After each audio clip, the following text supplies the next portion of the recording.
Hi, my name is Zach Pradle, and what you're about to watch is the complete Season 2 of Rotary Life. Season 2 starts off with a unfinished 13B swap in my RX-7.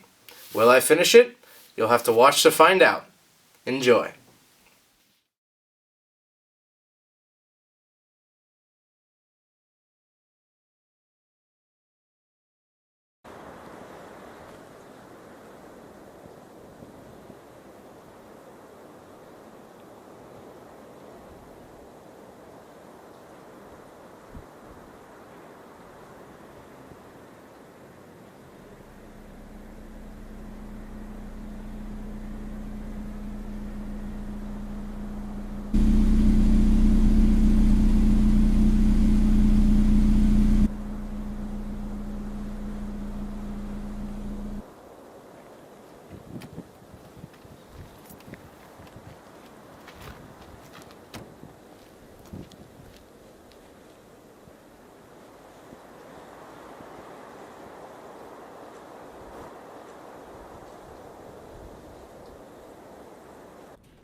What is up, guys? My name is Zach, and welcome back to Rotary Life. It's been a very long winter, but as you can see, it's finally getting sunny again. The days are getting longer, and we're gonna get Rose out of storage. I hope you guys enjoyed that little cinematic intro. I've been thinking about that for a while and want to do more stuff like that to make this more of a cinematic experience. Along with that, there will also be little reminders down at the bottom. If you're going to do this to your own car, whatever I'm doing in the video, there'll be a little thing at the bottom that'll say Roto Man Says, and it'll give you a little tip to kind of help you guys out. So without further ado, let's go get Rose out of storage and continue this build.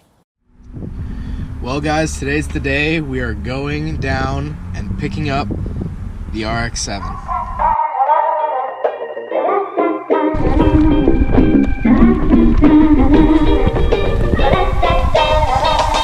Hi.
What's up, guys? I'm on the trailer in the RX-7, and let's see what's happening up in the truck. How's it going up there, Zach? It's going great.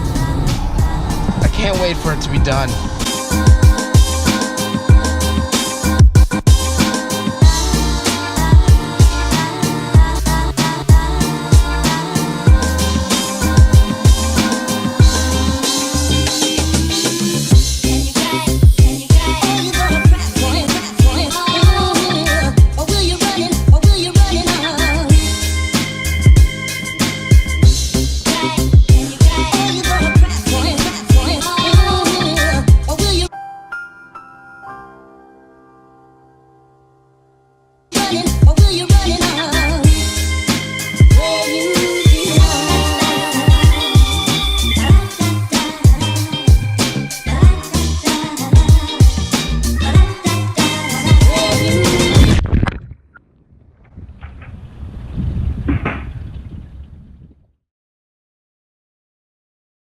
Alright, well, I hope you guys enjoyed bringing the car home. I know I did. But the rest of this video is just going to be dedicated to all the parts that I accumulated over the winter.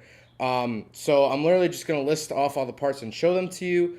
So if you're not interested in that, you guys can go ahead and click on another video or go on your merry way. Thank you guys for watching. But now we're going to get into like the nitty gritty of all the parts that I've collected. First of all, though, I want to give a shout out to the Loose Headers car group on Facebook. They sent me a couple of stickers and gave me best wishes on my car. So thank you guys at Loose Headers. You guys can pick up stickers there or check them out on Facebook. So right off the bat, we have the fuel pump. Now, the fuel pump I decided to go with was a Walbro 255. That was just what the guys on the forums recommended that I do. Sorry, probably pretty loud.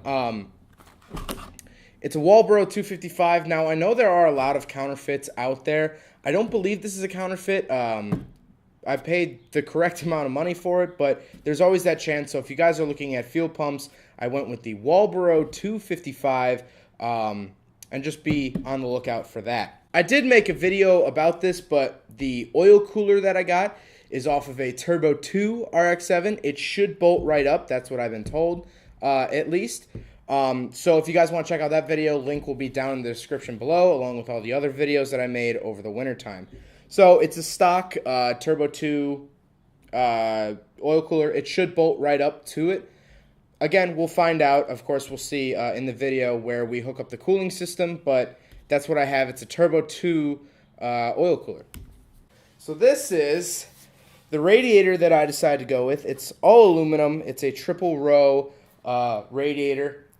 I did get it off eBay for $110. Now, it's not a name brand thing, and I know you guys might say you're putting crappy eBay parts on your car. Well, the reason is, if you guys saw in the engine video, we bashed up the old radiator pretty bad.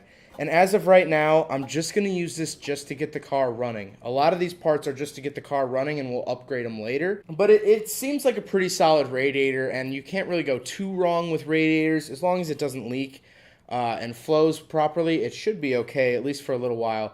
But again, it's not going to be forever. This isn't going to be the end-all be-all radiator for my car. But it's just something to kind of get the coolant through while we start it up, and then to go back and upgrade it later. And I will get electrical fans later. That's one of my plans. But I don't have those at the moment. Thank you to my friend Edwin for selling me 2 struts for the rear hatch. So we'll definitely be doing an install video for that. My struts are getting pretty old. And he said that these were pretty solid when they were on his car. So thank you again, Edwin. And Edwin actually got me a lot of parts, which I'll name off here. Rear wiper and mechanical, I guess, wiper motor for the rear of the car. If you guys remember, when I first got the car, it did have a rear wiper. It has the holes for it. But unfortunately, it didn't work. So this one supposedly works, and we'll hook that up in a later video. So it'll be nice to have that GSL feature again. Sunroof. We got another sunroof. Now, the reason for this is because what I wanted, if I can hold it, is this and these down here. And what I'm going to do, hopefully at some point, maybe this summer in the fall, I'm going to make my own fiberglass glass sunroof, like the GSL SE. So we have the connectors. This is what clips on in the back, and then it has 2 little prongs, which can easily be unscrewed, so we're going to make our own glass sunroof. So that'll be pretty fun for the summers. I also got 6 original GSL wheels. One of the tires is bad, but the other 5 have good tires, so we'll probably be putting these on the car. Now, the reason I'm going to put this down, actually. It's getting my clothes all dirty. The reason for the new rims, as explained in my secret video, I'll link down below. I posted a video and then removed it. The last video before my Apex Seal blew was the steering vibration. And the reason for that is that the tires on the front are absolute crap, and the tires on the rear rub. So my tire setup is absolutely trash at the moment. So once I get the car running, I'm going to put it on the GSL wheels until I can get good tires and proper suspension for the car. And then the Diamond Racing ones will go back on. Or maybe even Enkei 92s. I've been really thinking about those, but finding a good set will be hard. My other plan was to put these wheels on. I have 4 waffle wheels, or snowflake, or whatever you want to call them. These are from 1980. They don't have tires. So they are up for sale if you guys would like to buy these. I might put tires on them or I might sell them. I'm not sure at this point, but if you guys are interested, I'm willing to part ways with these. That being said, I also have a 1987 RX-7 fuel pump, the fuel pump from my old FC. I have that for sale if you guys want to purchase that. Just leave me a comment or shoot me an email, shootingcarsphotography@gmail.com or submit@rotarylife.org. Either one of those. I did sell the transmission from the old FC, so that was pretty good. That will go towards getting more parts, obviously, for the build. And I do have an intake gasket and a water pump gasket already on their way, and I'm going to get an OMP block-off plate. So those are on the way. I just don't have those at the moment, but I'm sure you'll see those in future videos. Well, I hope you guys enjoyed this video as much as I did. Rose is back.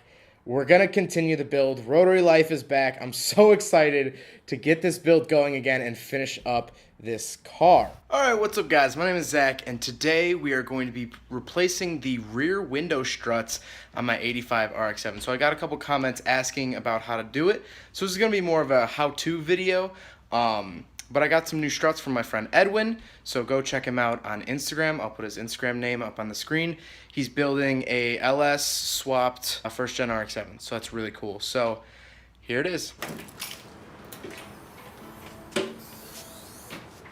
So the first thing you're going to want to do is take a flathead screwdriver and pop off the caps that are holding on the little ball joints at the bottom of the strut.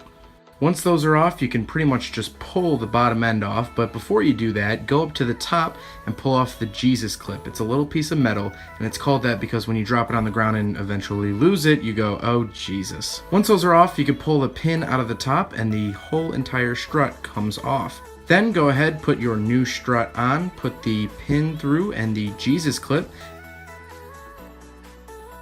and then put it onto the ball joint at the bottom of the strut. Now on the other side, you might have some defroster things to get out of the way or unplug.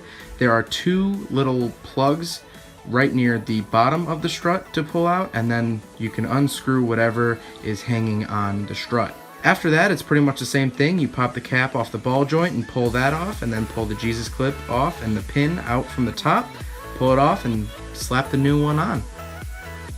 Once the new struts are on, it will open like a dream. Yeah, I want you to jump. Jump.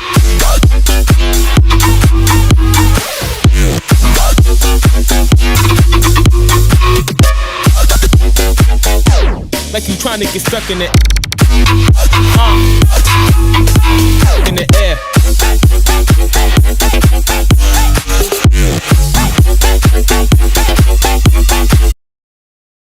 Alright, what's up, guys? My name is Zach, and today we are working on the RX-7. Obviously, it's Rotary Life. So right now, I'm gonna go pick up some ice and some drinks. Just, you know, have fun, fill up a cooler. But I usually don't do this stuff, but if we can get this video to 300 likes before the next Rotary Life, I want to do a little giveaway. Atkins Rotary has been awesome. Atkins has saved this build so many times. They are pretty much the unofficial sponsor of Rotary Life. But if anyone is interested in a full-time sponsorship, please let me know. And so I just got these two bolts. This is the transmission bolt, and here's another transmission bolt. I literally bought specific bolts for my car. They had them in stock, which is absolutely awesome. So I'm gonna do a little giveaway. So if we can get it to 300 likes, and I will choose a commenter, so you do have to comment, to get an Atkins Rotary pen. These are really cool. These have, it's a stylus. You can actually, like, look. You can actually go like that on your phone. That's really cool. A Brappen sticker, and then a Rotary Life sticker, and Clean FB's sticker. So 3 stickers and a pen. You have to leave a comment, and if we can get to 300 likes by the next Rotary Life episode. So yeah, hope you guys enjoy this video. We're just gonna be some friends wrenching on the RX-7. Hopefully we get a lot done. My goal is to get at least a game plan of what needs to get done, because I'm still a little bit unsure.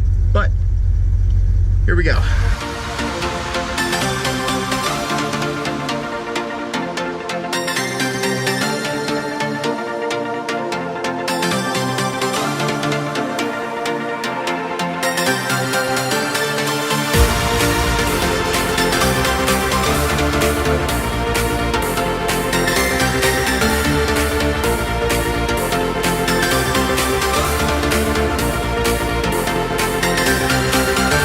So I can't remember if I got these from Atkins or Mazda Tricks, but this is basically a new a boot, as you guys can see, pretty old. So we're gonna put this on. I'm not exactly sure how to get the shifter back in. It pops out, but I don't know how to pop it back in, so we'll see how that goes.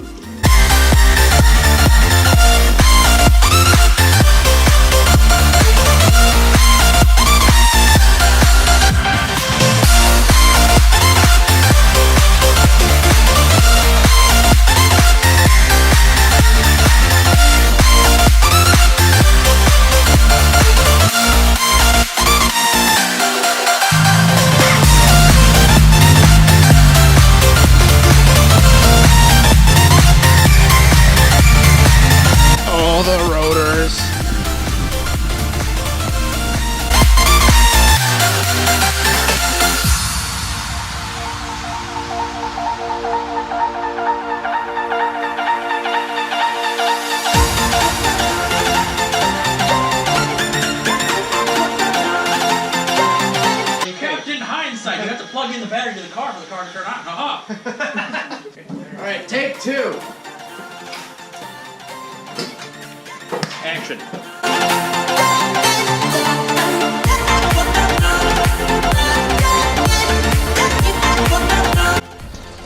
Oh, that's beautiful, beautiful fuel.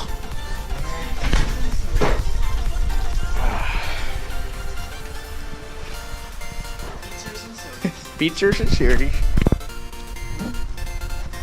Not bad.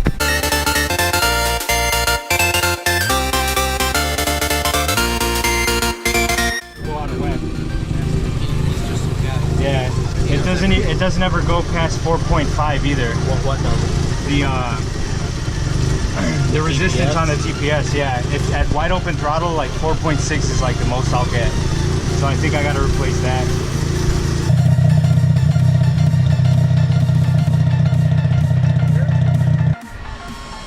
There she goes. A little bit spilling out. No, it's good. It's a positive connector. That's fine. So explain to me this contraption that we got going here. Well, you got a fuel pump, eBay. You got some hoses, RX-7.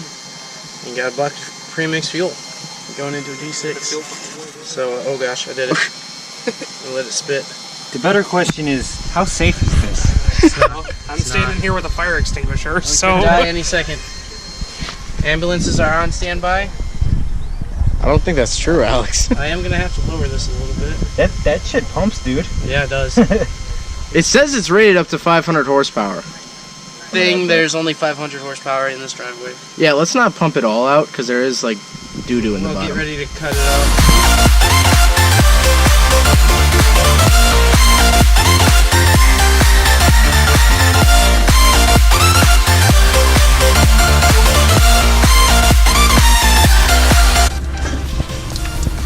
There we go. Nailed it.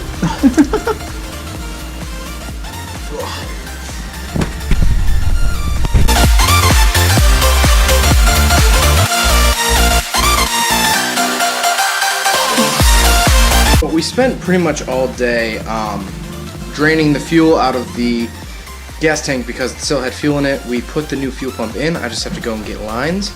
The slave cylinder's on. The water pump gasket is almost on, and then I'm going to put the pulleys on. So, not sure if I'll do the pulleys and gasket in this video, but we're going to go get some lines. Might do it tonight, might do it another night, and we'll finish up the fuel pump. What are we getting? A hose. High pressure hose. For? Your car. Which is? Red. Fair. Broken. Wow, okay. Sorry.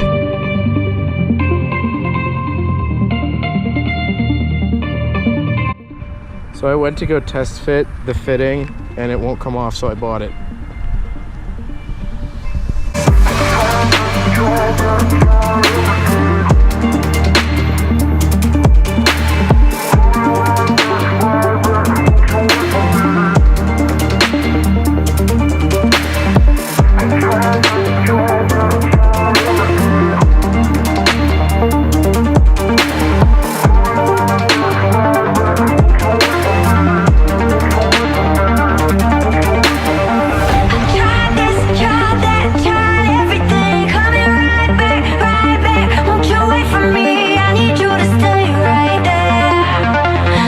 guys have it. New fuel pump, fuel lines, the slave cylinder's in. I don't think I actually filmed that. It was just 2 bolts. And the water pump gasket. So don't know what we're going to do next episode. These episodes might get out of chronological order because I already filmed taking the exhaust off, but I want to do the exhaust is all one video. Alright, what's up guys? My name is Zach, and today we're back with the RX-7 for another episode of Rotary Life. Now, right off the bat, I want to apologize for the lack of Rotary Life videos. I've still been working on the RX-7, but I've been trying to make videos in groups. So right now I've been working on the cooling system video, but as you could probably tell, it's not done at this point. All these videos are going to kind of be out of order, which is fine. It'll all get done, but I have been doing a lot of work to it. So I'm going to kind of go over that today and kind of bridge that gap between Rotary Life videos. So let's get into it. As you can tell by the title of the video, the emissions delete has been done. We've got the block off plates on, and I'll show that from Bonsai Racing. But as you can tell, I totally cleaned up that corner. The ECU is partially in. Water pump is back on. What else have we been doing? These are all the diagrams for the wiring. Just kind of notes and whatnot that Adam's been doing. So my friend Adam, known as Adam with the Turbo 2, has been a tremendous help with this build. He's doing the ECU along with he helped me do the emissions delete, and he's helping me do a bunch of different things.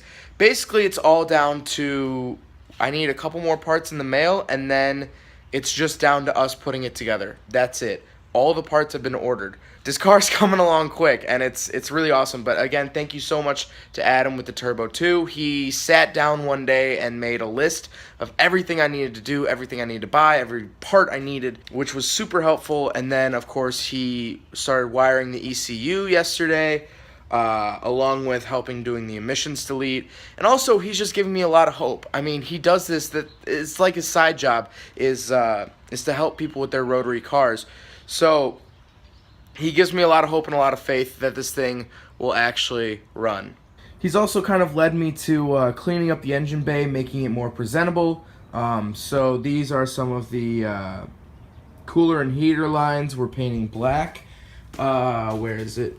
This is going to get a coat of gray, which is actually sitting in the G6 right now. Picked up some paint, so this is going to get like a nice gray color. And then we're also cleaning up, I don't know if you guys could tell from previous videos, but that area is way cleaner. That's what it used to look like. That's it now. Kind of hard to tell a little bit, but it's a lot cleaner. ECU is going in.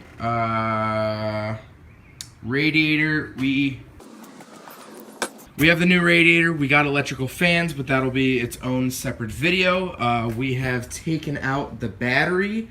The battery is going to be relocated to behind the seats, just to kind of clean up the engine bay again, like I said. But yeah. So now I'm going to cut to the video of unboxing all of the emissions parts. That was a live stream. I don't know if you guys saw that, but if you did, the whole live stream's on my channel. But I'll show the important clips here, and then also actually putting those emissions delete parts on, or actually taking a lot off. I will do a full write-up, a full how-to on how to do an emissions delete, at least on an S4 motor. It should be pretty much the same for all motors. It's just the block-off plates are different shapes. We got a OMP block-off plate gasket. That is good because we will be doing an emissions delete. Fuel pulsation dampener elimination kit. These are for the OMP block off. So like I said, I'm going to be doing an emissions delete. So these will block off the vacuum lines, the little bolts. These will block off the vacuum lines, or like where they go, I believe. So that is good. So we have that, and that. So I have never ordered from Bonsai Racing before. So I have no idea what to really expect here. I mean, this looks like a yeah, the S4 NA block off kit. So this is probably really bad for audio, but This is, oh, so it comes with EGR, BAC, Sub-Zero, ACV, and hex head bolts. So this is to complete the block off of the emissions. So I got the OMP block off from Atkins. This is from Bonsai Racing. Nothing else to it. I mean, it literally just has a packing list and then all the different parts.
Alright, what's up guys? My name is Zach and it is 11:30 on a Tuesday night.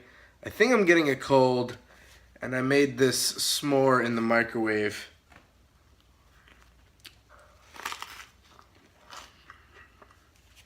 So Adam and I have been working on the RX-7 like crazy. Absolute craziness. I was going to originally make videos for each section, like the battery relocation, but I barely filmed it.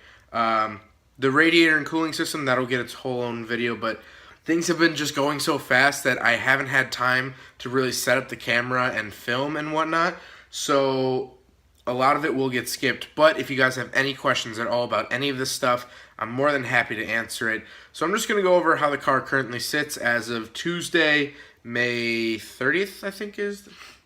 Well, it's almost the next day, but let's take a look at the car. So obviously, first and foremost, the seat is out of the car. As you can see, a lot going on there, but let's work our way around. So there is the passenger seat. I will be making a tutorial on how to remove that.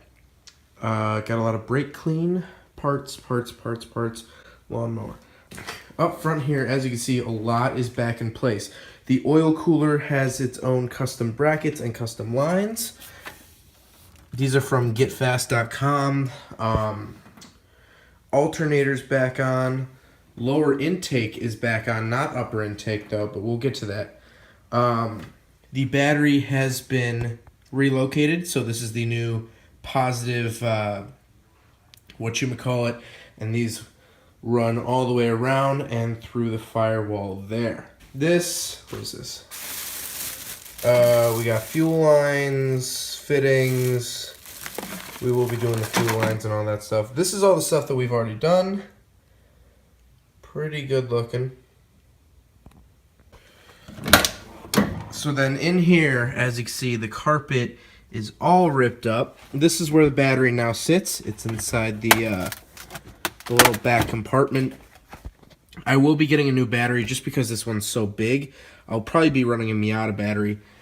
ECU is going to be going up there. Obviously, no seat, no anything. But, yeah.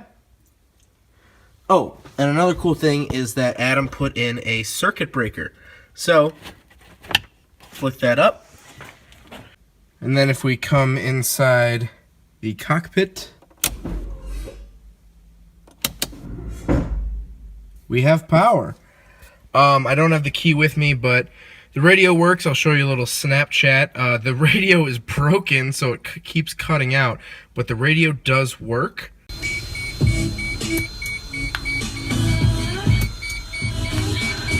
Also, I decided this rear window is going to be my sticker window. These are a bunch of different places I've gotten parts from.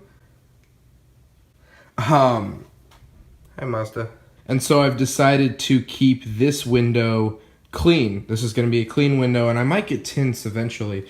This is the ECU. Very cool. These are just literally just all parts. You can never have too much brake clean. Oh, there's the 12A rotor. So all that's really left is to finish wiring the ECU, upper intake, and all the stuff that goes with that. Radiator, hook up the fuel pump, and that should be it. Oh, also, I did paint the upper intake. It's just a flat gray. I really like it how it came out, though. Looks pretty sweet. And of course, exhaust will be its own video. I will have a shop do a professional exhaust. It will be pretty much straight piped. It'll have the muffler, the old muffler at the end, but between the muffler and the headers, not going to be much. So that should be very fun and very loud. So in terms of plans after the car is running, I want to do fender flares. As you can see, these fenders are a little bit rusty. It's not bad. It's nothing like super crazy, but I've always wanted to do fender flares, so I was going to do that. But for the time being, I do have some stock wheels that I might throw on. Also, like I said, I want to kind of tint the back. I think that would look really good. And just other little things like that to kind of help clean up the car. I'm not going crazy with this car. I'm not gonna do anything super wild or anything. I just want a cool cruiser. I want a fun little cruiser that might be a little loud and a little quick. Alright, what's up guys? My name is Zach, and today I am standing in a pretty much empty basement because it actually recently flooded with all the rain that we've been getting. But this episode is going to be all about the cooling system, getting the whole cooling system set up for the FB. Now, like the slide before this said, and I'm going to keep using that slide until the engine's done, some of this wasn't filmed chronologically, so you'll notice the exhaust is missing, but I haven't put out the exhaust video yet. That's because I'm going to save that all up and make that one video. So if you see parts that are missing or parts that are changed or new parts, I will get to that at some point in one of these videos, but for now, we're just going to focus on the cooling system. Let's do it. What? That's kind of neat. That's kind of neat. Alright, so we are going to try to get an electrical fan for my FB. We're at the junkyard. Felix, Garrett, you know the squad. Oh, dude. This is tight. Oh, that thing's pork. Oh, wait, here's a BMW back there. Really? Yeah, it looks like a 5 Series.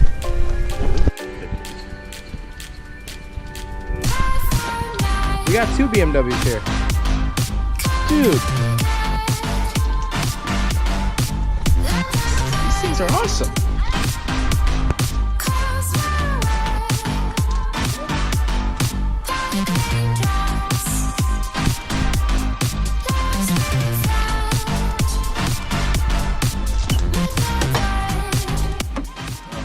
So we're pulling them off of a Dodge Neon. 02 Dodge Neon.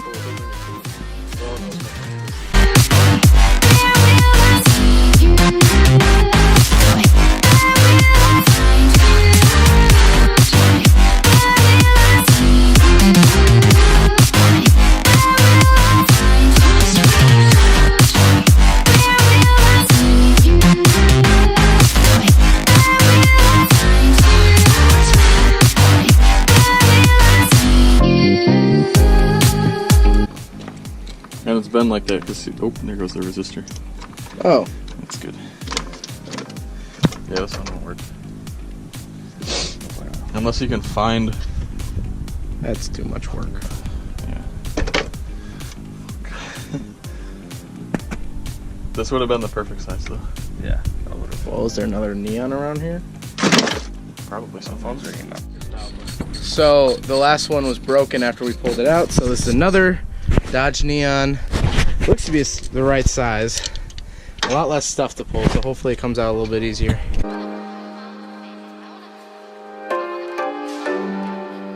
That took 2 minutes. Yeah, these are way better. It took literally 2 minutes. And they're Denso, so they're a good brand. There you go. That's what Honda's Look at use. that.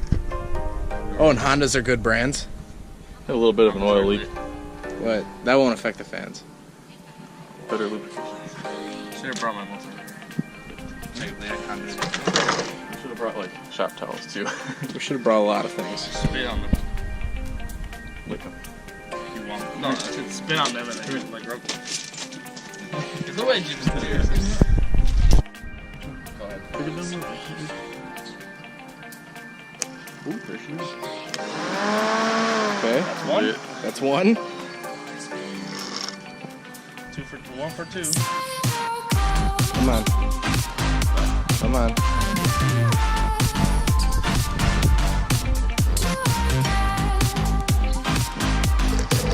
Oh, we're good. We are in business. Hey, we're on. We're at success. So, got a fan. Oh, I didn't. Oh, I thought you were vlogging. Oh, you I are am vlogging. vlogging. Oh, wow. We got a fan from a 2004 Dodge Neon. And it works. And it works. That's the important part. Hopefully it's the right size. Oh, yeah. We'll make it We fit. kind of guessed.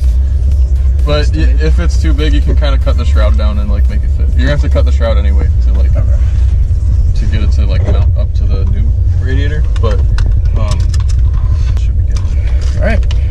All right, so we got another shipment from Atkins Rotary. This should be the thermostat and thermostat gasket.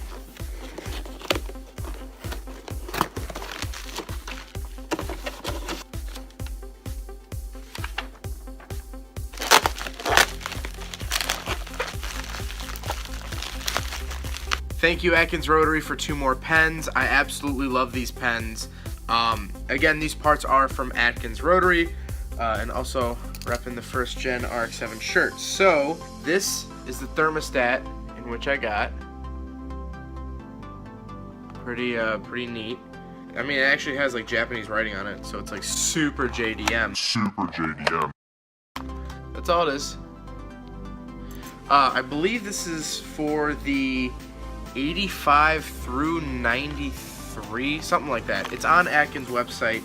Again, super easy to navigate their website, and I still will be ordering more parts from them in the future.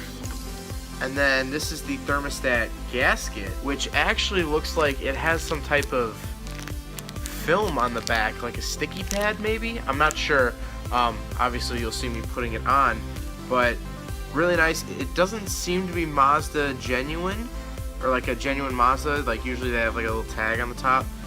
It just says thermostat gasket. So that is the latest shipment from Atkins. Of course, there will be more. But again, thank you, Atkins, for being great throughout all of this. And I ordered it 2 days ago, and it's already here, so that's awesome. So I was supposed to put it on today, but we'll put that on later. But for you, it'll be up next.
here is the final setup.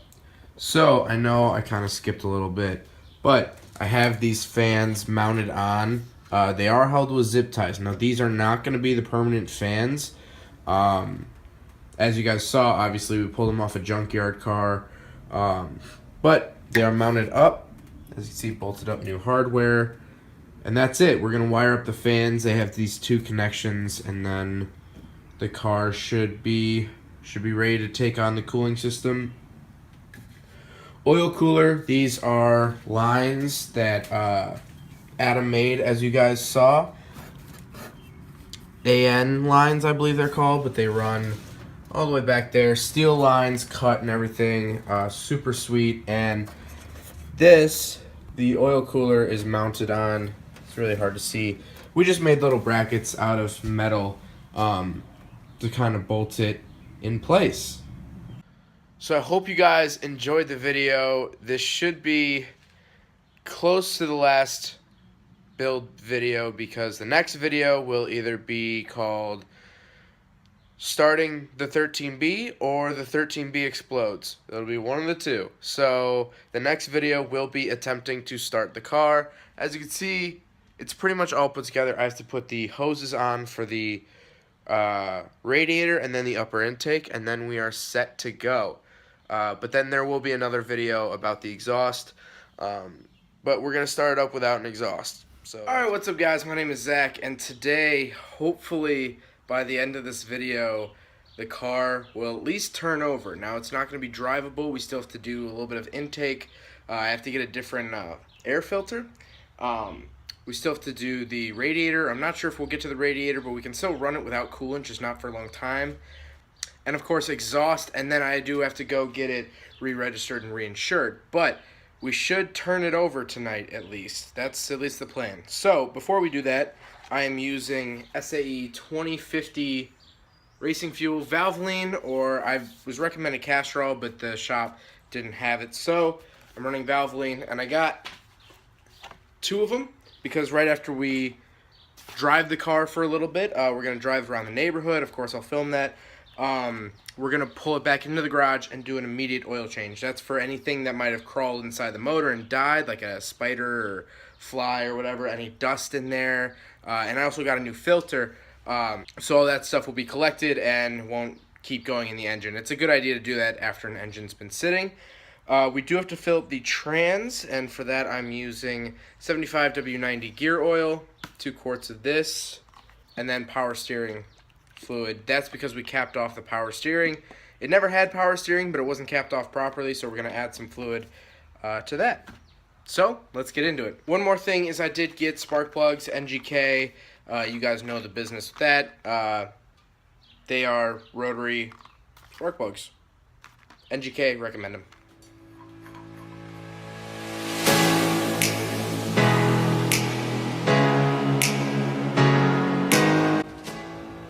Huge shout out to Atkins Rotary for sending me an oil cap. That thing is going to look awesome in the engine bay.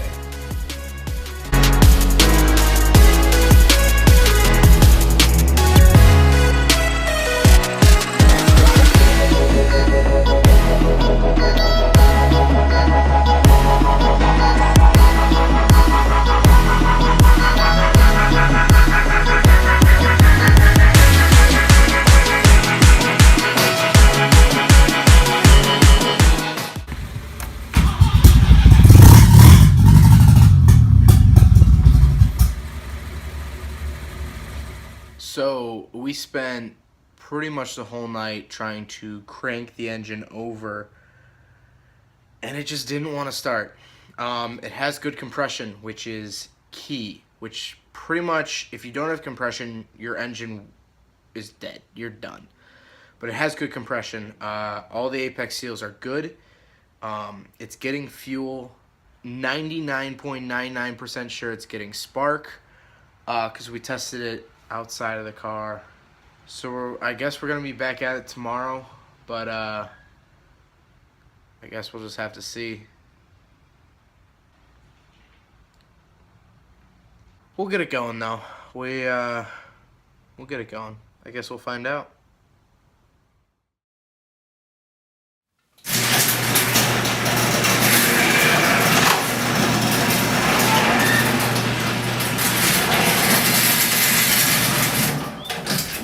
So it's been almost 2 weeks really since I've touched the car. That's just because I flew out to North Carolina for a while to surprise my girlfriend and see an old friend.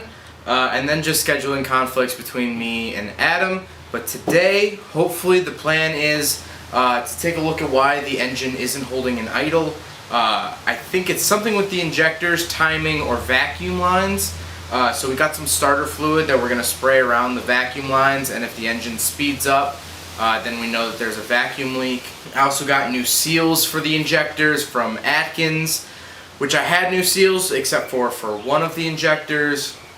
I made radiator lines or radiator piping, so that's done. Power steering's blocked off. I have to finish the bracket for the trailing coils, but the leading coils are mounted. But yeah, we're just mainly gonna try to see if we can actually get it to fully kick over and idle. That's the goal. So Adam should be coming here soon, and we'll get back to it.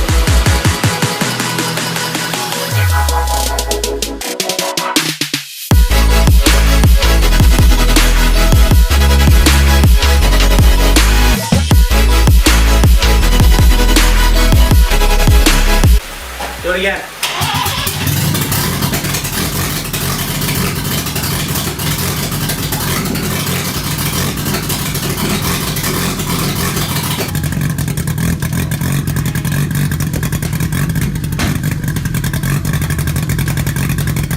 So, situation update. The car runs. It runs, but it keeps switching between running on 2 rotors and then 1 rotor, 2 rotors, 1 rotor. So it's not running great, but it runs. And we use the compression tester, and it has 100 PSI in each rotor. So it has compression, which is, again, key. But as you can see, it did turn over, which is awesome. So we had to call it quits today. Basically what we're doing is we're waiting on a new front pulley because my timing marks are so old and worn down that it's hard to time the car. And also a barometric pressure regulator something. Basically something that the car will sense if you're up in the mountains, or basically how much air pressure is around the car so it can adjust for air intake and that sort of thing. I didn't take it out of the FC, and that's my bad, so I'm missing that sensor. So we're going to get that sensor, we're going to get the pulley, and then it should run right. If it doesn't run right, then I'm going to have to go with a standalone ECU. Not a huge deal, just going to cost a lot more money and take a lot more time. So fingers crossed that the pulley and pressure sensor work, but since you're watching this in video form, it's coming up next. But it'll probably be like a week later for me. Alright, so it has been another entire day in which I actually didn't film much, but I'm going to go over what we did with the car. First of all, I'm standing in a very smelly garage. And that is because there is transmission fluid all over because the bottle actually burst. I've never had this happen before.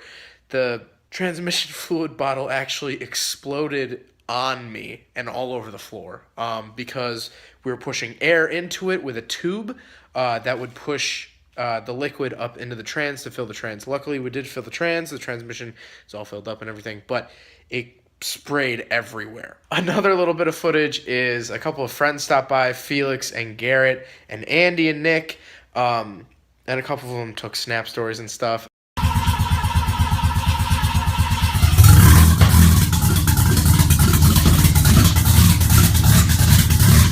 Actually, Felix caught me starting the car, and then I accidentally turned the windshield wipers on, and everything that's just been sitting on the windshield in front of the car whipped over. So I'll show that. Oh no! What did you do, Zach? I accidentally hit the windshield. Yeah, that was my bad. But the car idles great. The car idles really smooth.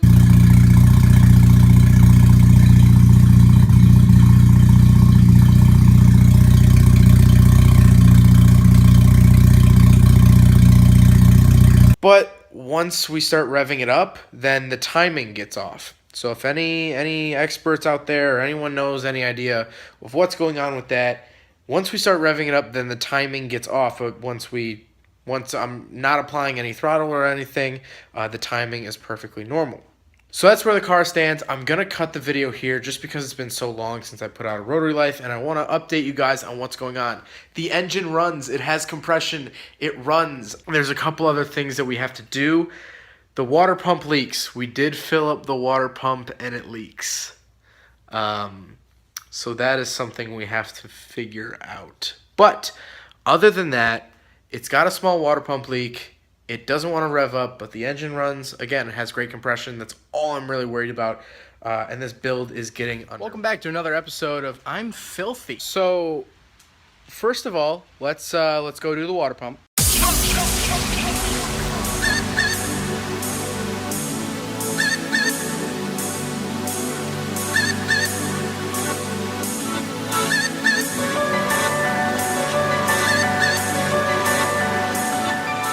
Alright, now that that's settled, basically the point of this video is the car is getting closer and closer to being driving by every day.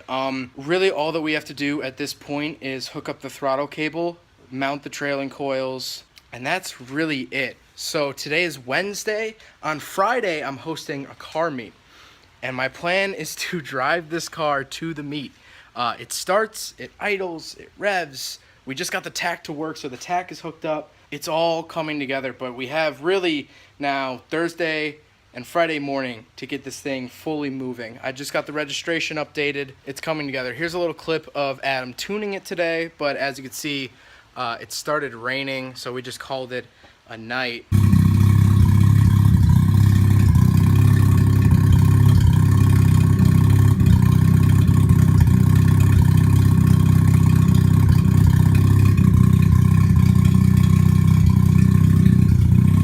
So it's literally going to be a mad dash to the finish to get this car running for the meet. But you guys will see by the end of this video, will it drive there or will it be trailered there? I honestly don't know at this point. I really hope it drives there, but we'll see.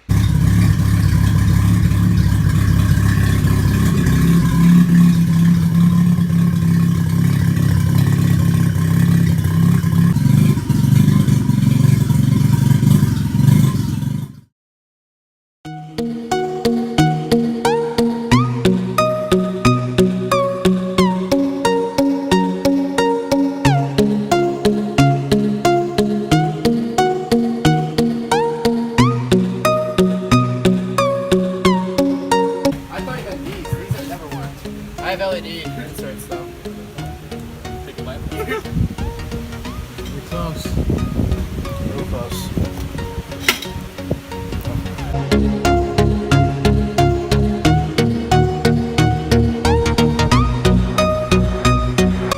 Nice! Stuck in the door. Alright, we gotta enter the passcode into the computer.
How's it drive? I don't know, I didn't really rip on it, but You should.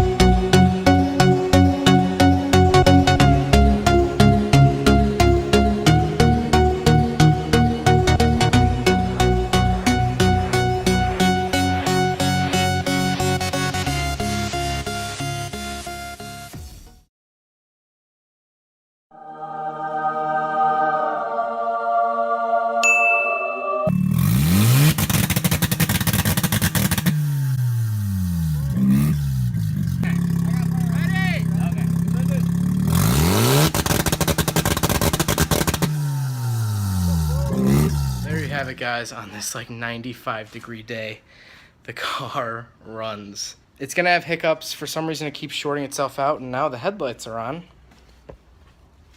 Don't know why that is. All right, now they went down.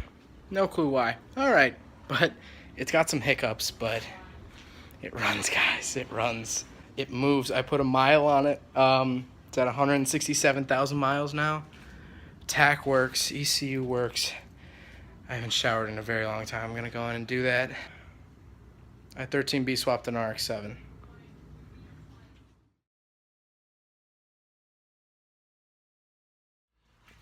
So I was editing this video last night and I totally realized I never talked to you guys about my standalone. I got a standalone ECU. Now I'll put the name of it down at the bottom. My friend Adam, as you guys know, has been doing tremendous work. He actually took the old harness because I was running the regular FC ECU. I was doing all that, but something wasn't working. I don't know what, but he ended up rigging up a bracket or like a plug-in to take the plugs from the FC ECU and plug them into the Mega Squirt. Again, I'll leave the name at the bottom. I forget it at the moment, but let's take a look at the car. So I did get a new battery that'll be going in before the meet, but there it is. That's the FC ECU, that's the Mega Squirt one. So yeah, that's how I was able to set it up with two-step, and that's why we had the laptop and all that stuff. I totally forgot to mention that, but it's 95 degrees again today. It's super humid. There's my dog. Hi, Mooshie. Mooshie. Hi. So we're gonna wash the car, get it all cleaned up, and then head to the meet tonight. Let's go.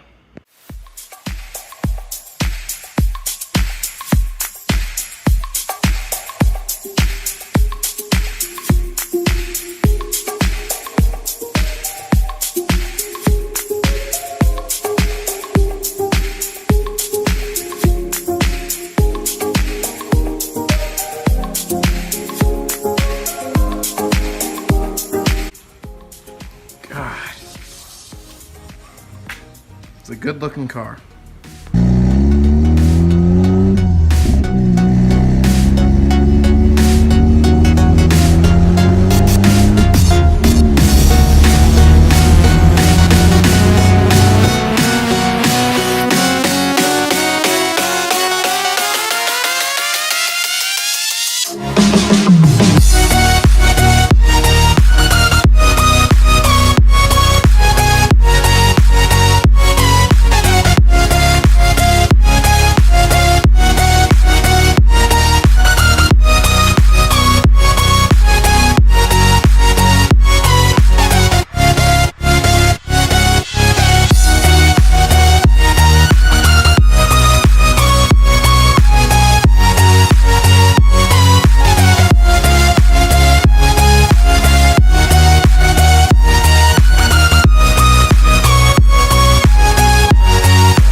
Filming? Lit.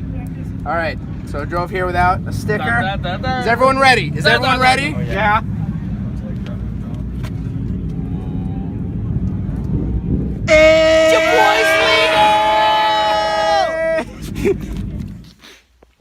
Well, there you guys have it. I'm sorry. I'm really tired, first of all. Second of all, I didn't film a whole lot at the meet. I was really just enjoying it. A lot of people showed up. It was absolutely awesome. I know Sam will drive. We'll have a video, and then Gingium will also have a video about it that should be coming up soon. I'll link that in the comments or in the description down below.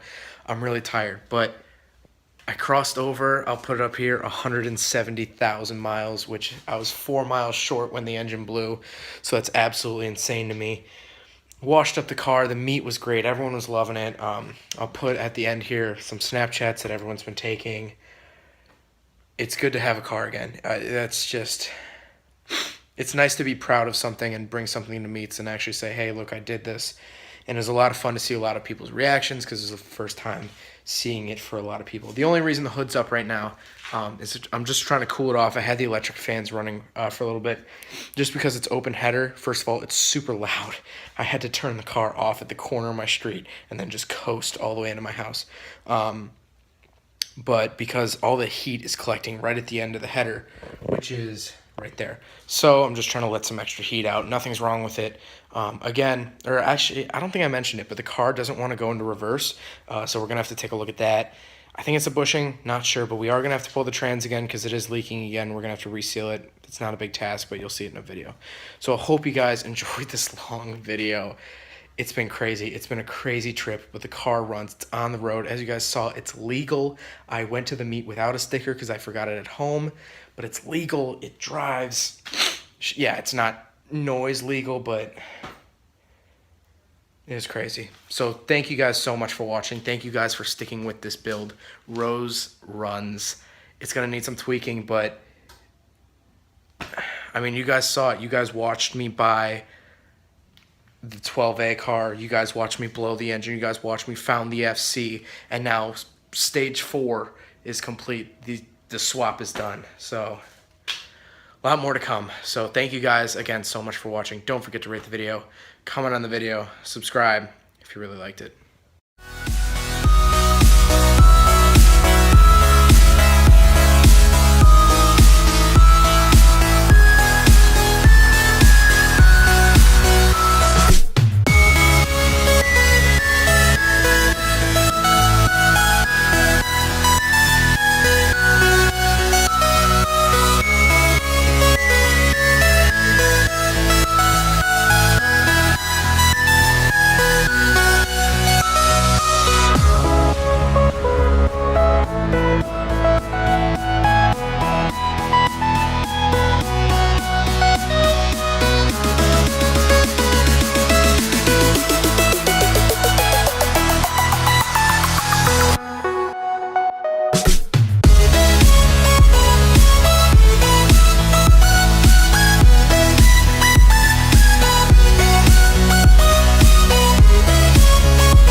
First and foremost, thank you everyone so much for the support from getting the car running. You guys have been absolutely awesome with the congratulations and everything about the car, so thank you guys so much for that. My girlfriend even baked a cake for it, so thank you, Bella, for that. But this video actually starts way before we did much to the 13B. When the 13B was just sitting in the car, we started working on the exhaust. I filmed it right after we got the car home, so we'll cut to that now.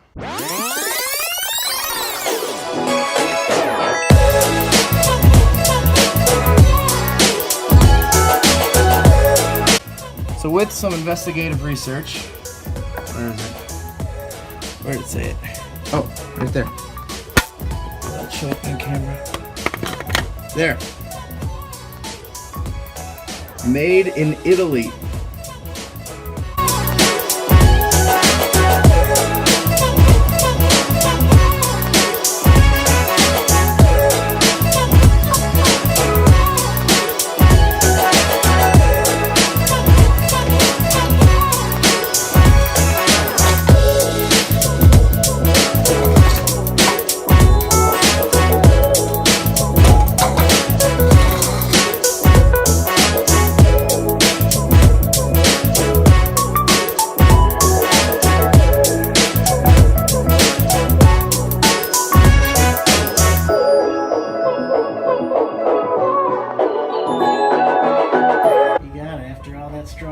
I don't think we can use this though. No? No. Because look, it starts off as dual. And I'm just going to be one pipe back. We could cut that part off. We could. We could cut it like right here. There it is. It's awesome. That's done at least. Great job, yeah.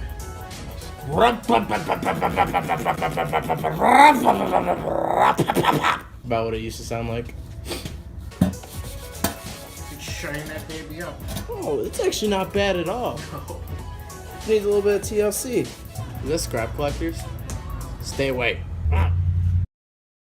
Alright, so tonight, well actually really tomorrow I'm supposed to be taking the car to a muffler shop to go get the exhaust welded up. But as of right now, the muffler is dual pipe in to a single pipe, but I'm only running a single pipe, so we're gonna have to cut off the dual piping area. So let's do it.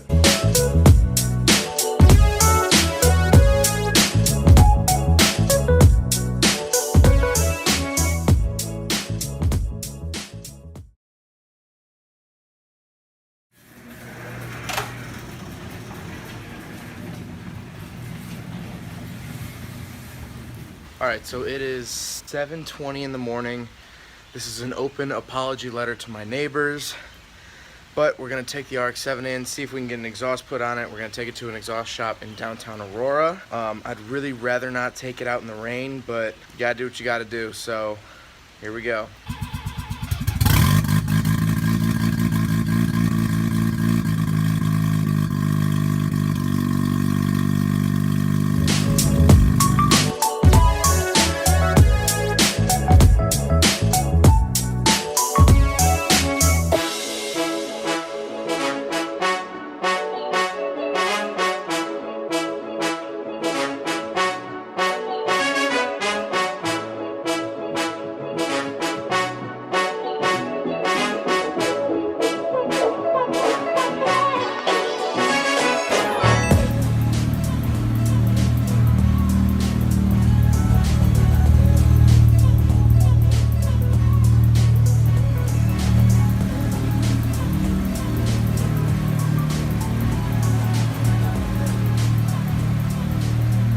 Alright, so I personally think this is the best the car looks when it has the sunroof out, and the wheels are just awesome, and I love the sound of it. I'm going to do a sound clip for you guys real quick, and then I'm going to end out the video. Next up should be a thank you video, but we'll see. Still doesn't go into reverse. The tune is like 95% done. It doesn't like to idle on startup, but other than that, it runs great. So that's just some minor tweaking that it needs, but look at it, guys. It's on the road. It's awesome.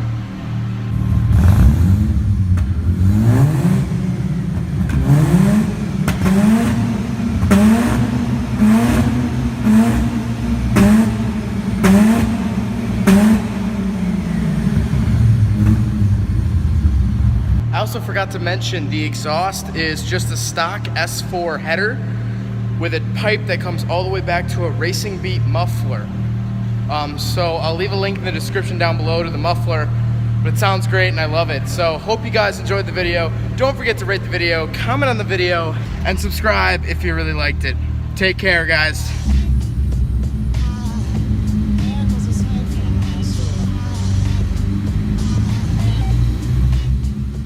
Alright, what's up guys? My name is Zach, and today we're back with episode 10 of Rotary Life. So today's video is going to be kind of all over the place, and I'll explain how it's going to work. I'm going to give you guys an update on the car, then we're going to take the car around to a couple of places to kind of celebrate the car being running again. I'll explain that in a second. It'll be a little bit sort of like a parade almost. Then I'm going to get to thank yous. There's a lot of people I have to thank for the car being on the road. And then, hopefully tonight, we're going to see if the car actually shoots flames. I'm going to hook a GoPro onto the rear bumper, and we'll see if it shoots some flames. So it should be a fun video. So first and foremost, as you guys know, the car is running pretty good. I still don't have a reverse gear, and it likes to stall when the engine's cold. That's because the ECU, when we tuned it, it was hot. Or the engine was just warm. It was running for a while, and it was like an 85-degree day.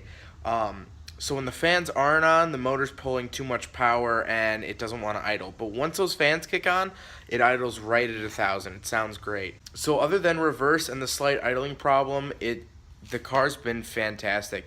I've put more than 150,000 miles. I'll put the odometer picture up. We put the engine in right before 170,000 miles, so I forget the number, but of course you'll see it right here. So yeah, the car's been awesome. So now what we're going to do is we're going to take the car around and visit some places that are meaningful to the car around here and that it hasn't been to since the motor's blown and stuff like that. And I'll give you guys a narration. So let's get in the RX-7. Let's hit the road. And before I forget, if anyone has an SA or FD, I'm looking to film SAs and FDs for an upcoming video. So if you do, please shoot me an email down at the bottom of your screen. All right, let's do this. Our first stop is actually the Taco Bell parking lot. Right here at this very stop sign is where my Apex Seal gave its last breath and detonated. I almost didn't even have enough power to get up the hill and to the Shell gas station at the top of the hill.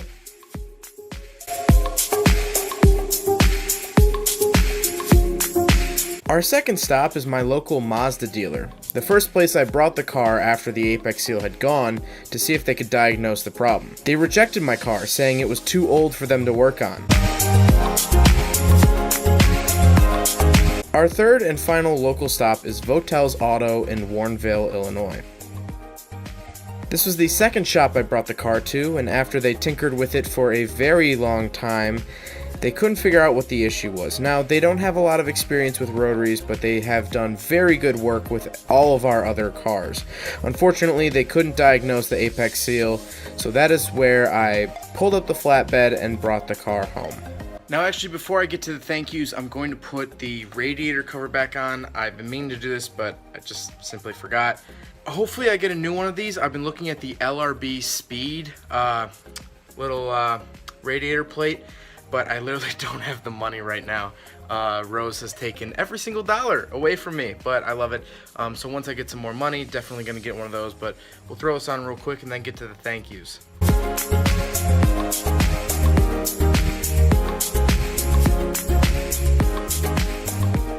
Alright, so first and foremost, I want to thank Adam. I know Adam wasn't in the video a whole lot, but he has more than over 100 hours probably put into this car, and without him, I'm not saying the car wouldn't be as good or the car wouldn't be wired as well. I'm saying the car would not run without Adam. So thank you, Adam, from the bottom of my heart for all the commitment that you've put into this car.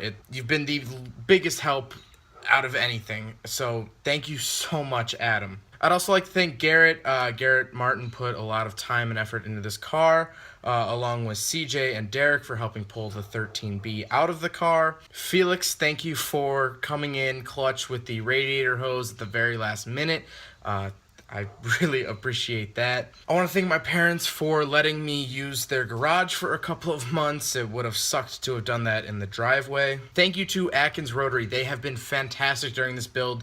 They have 2-day shipping for very low cost. They have pretty much every part I needed.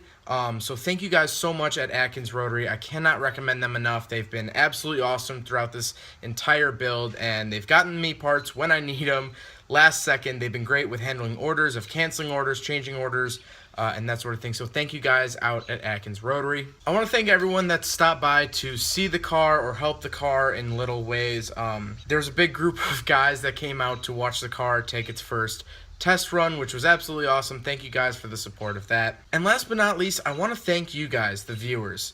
If it weren't for you guys, I would have sold the car as a parts car or a car that would need a rebuild. If it weren't for the viewers, if it weren't for you guys commenting and liking and enjoying Rotary Life, I probably would have just given up on the project and bought another RX-7 or bought whatever the heck else. So thank you guys for giving me that motivation to keep pushing forward, to continue with this build and see it through to the end, because really, Rose wouldn't be 13B swapped without you guys. So thank you guys for that. So again, thank you guys so much, everyone who's been a part of making this car what it is. I cannot thank you guys enough. Rose is on the road. Yes, it needs some tweaks, but it works. And you've made my dream a reality. If you take anything away from these videos, I want you to know that if a fat 19-year-old can engine swap a RX-7 in his garage, you could probably do anything. So let's go see if this thing will pop some flames.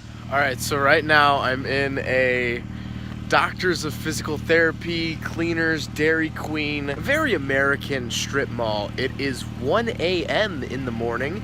I'm out in Rose, and I'm gonna see if I can catch any video of it popping flames. Now, I hear it popping whenever I'm in third and I just let off the gas and let it decelerate. I hear a ton of popping. I don't know if it's actual flames. My friends say that they've had flames. Felix caught this video.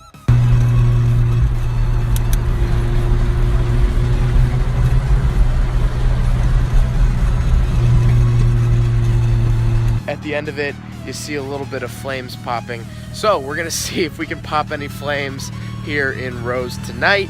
Hope you guys enjoyed the video. Let's see if we can pop some flames.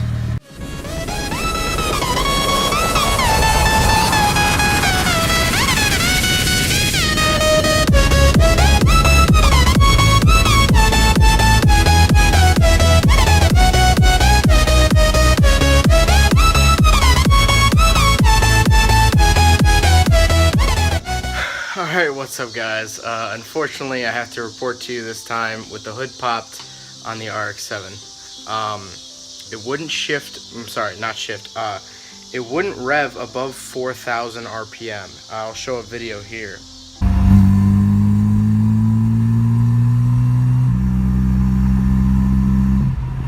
And I pulled over, I got the car home, I only drove it about 2 miles, and it's spraying coolant everywhere. It must have came out of here and just sprayed everywhere. It's all wet down there. And now the fans won't work. So... Alright, so I just tested it. There doesn't seem to be any white smoke, but Adam's going to be out here probably tomorrow. We're going to take a look at it, figure out why it's doing that, why it won't rev past 4K.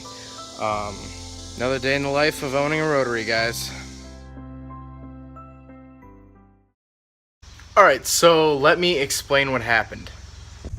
What happened was one of these plugs, we didn't screw these down properly, and this plug kind of sort of came out, turned the fans off, and the engine overheated.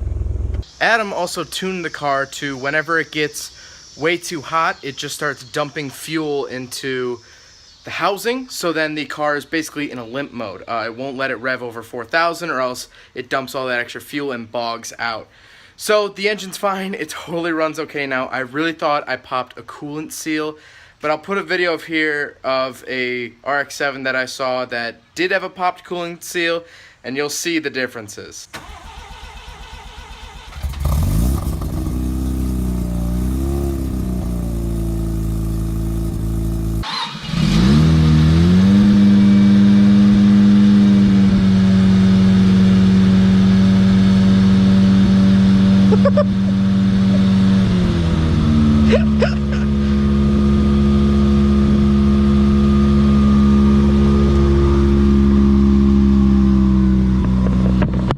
But thank God for that. Let's get on with the video. Alright, so this video is gonna kind of be all over the place, and I'm sorry, this isn't gonna be a real eventful episode, but please leave a comment of what you guys want to see done with Rose. I know before the season ends, I know we're gonna do something with the transmission. I want to do something with tires, maybe suspension. I know whatever, tires and suspension will get done by next spring. So that might be season 3, but I'm not sure. It's all depending on budget at this point. I also want to get the car on a dyno. There's a couple dyno days coming up. Again, it's going to depend on money, but I really do want to put it on a dyno, if not this season, then next season. So Felix, my friend Felix, actually got me a rotary key from rotary13b1.com. It's a really cool looking key, so I'm going to go see if I can go get it cut at some place, so we can use it on the RX-7. All right, let's go.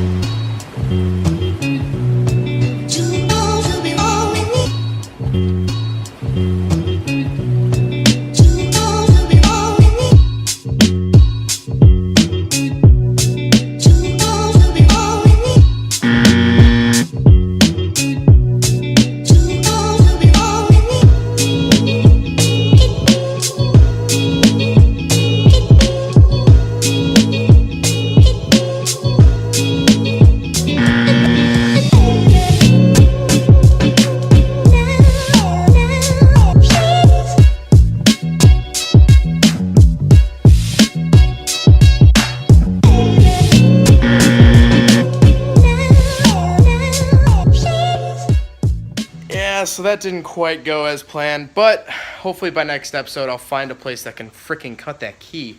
I feel like it should be pretty simple, but yeah.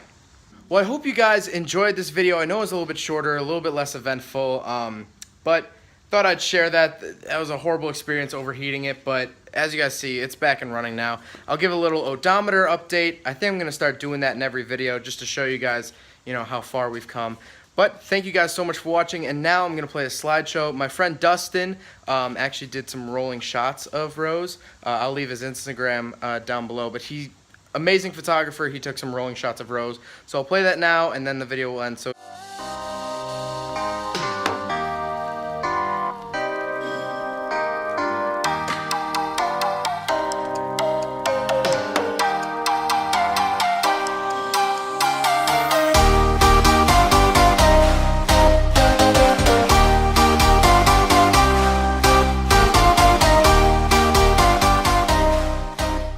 What's up, guys? My name is Zach, and today we're going to be doing a bunch of different stuff, but first and foremost, I've been driving the crap out of the RX-7. Absolutely loving it, no problems so far, but it has gotten really dirty, so I do have to clean it out. The interior is just full of stuff like tools and chairs and stuff, so let's clean out the RX-7.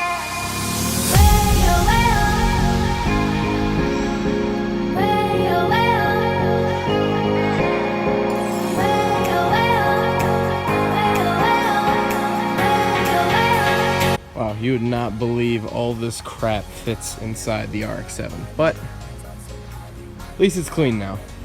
Something interesting I found in the car, though, was a 2010 US Cellular Field resident parking permit. So as you guys know, I bought the car in 2015, so this must have been a previous owner lived by the White Sox Stadium. That's pretty neat.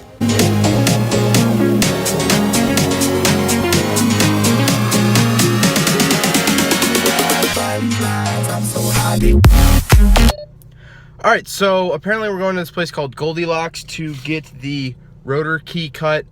Pretty cool. They should cut it. They're a locksmith place, so fingers crossed.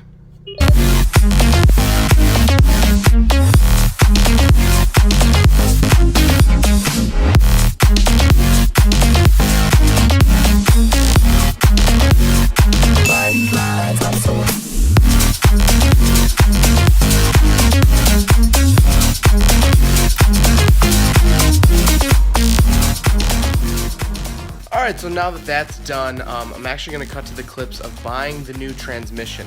I got a new transmission for Rose. It will, well, you'll see.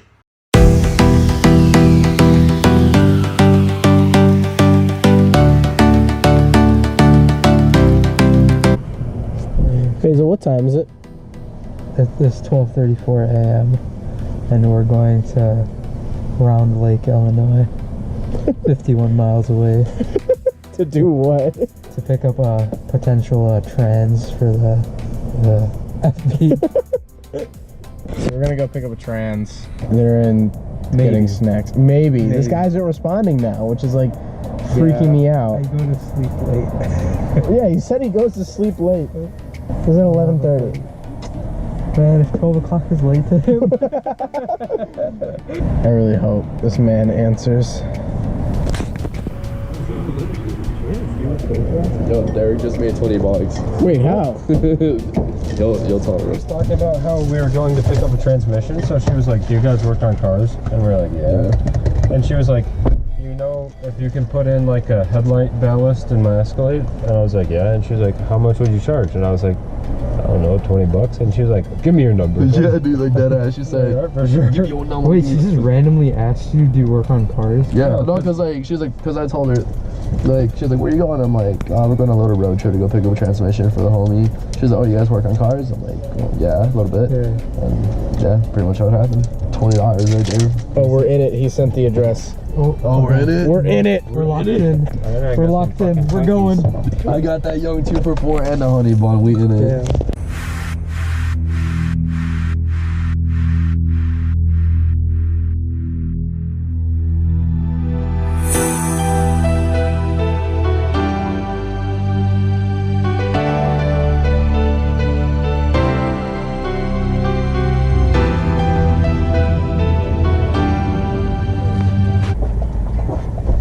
You guys said it wouldn't. Nobody said that actually. Ooh, fancy. Get back, trans. You're straight now. Got him. What? You got a dog here. Yeah, Yeah. I love that dog. Cute dog. We got the trans. We straight now. We got the trans. Nice and rusty. Is it rusty? A little bit.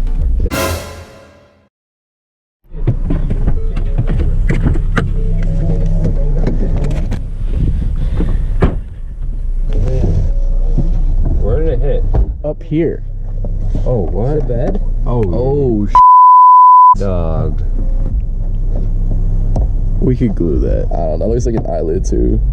We could glue it.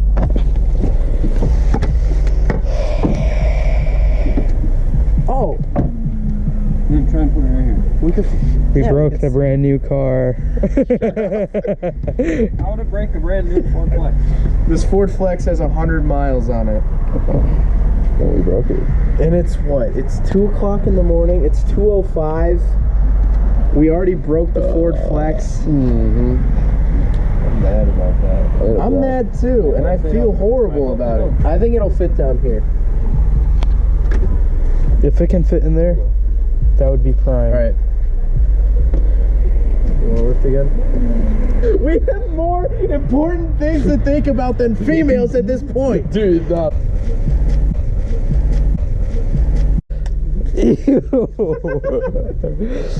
It has 100 miles on Like, it. no, it's nice, but like it's just. Oh, this is nice. And do we just send it like this?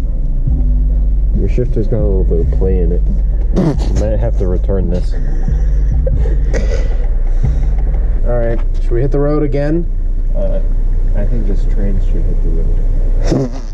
Just throw it out the car while we're Bro, driving. scrap your car. Not even worth it. Must scrap the build now. All right. Should we go? Bro, my Civic's faster than yours on eco mode. That's probably true. What's this man? Slow. What's this man doing at the car wash at freaking 2 a.m.? No way. The 350. You and Andy were like neck and neck. He was actually on it. He was on it? Yeah. I was on it. Yeah, when you guys were.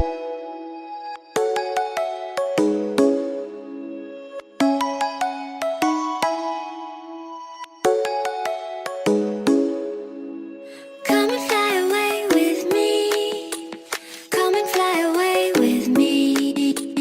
Come and fly away with me. Come and fly away with me. Come and fly away with me. Come and fly away with me. Come and fly away with me. Come and fly away with me. Don't you be afraid, everything will change. You and I jumping off the edge. They say dreamers never die. So come and fly, come and fly, come and fly away with me. We're rising, we're falling, we're making through. We're climbing, we're soaring, 1,000 views. We're rising, we're falling, we're making through. We're climbing, we're soaring, 1,000 views.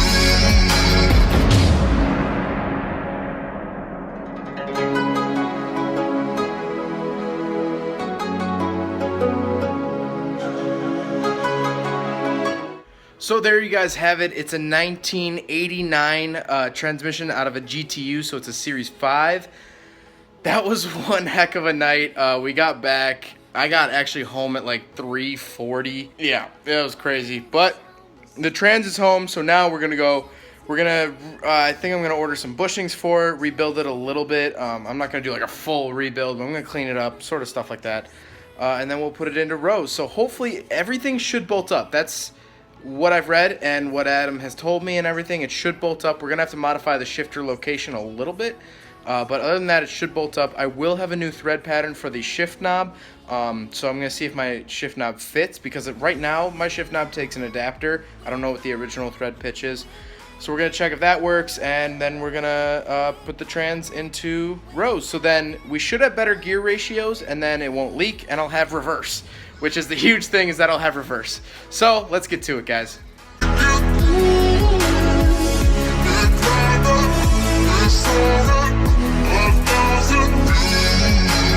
Come and fly away, come and fly away.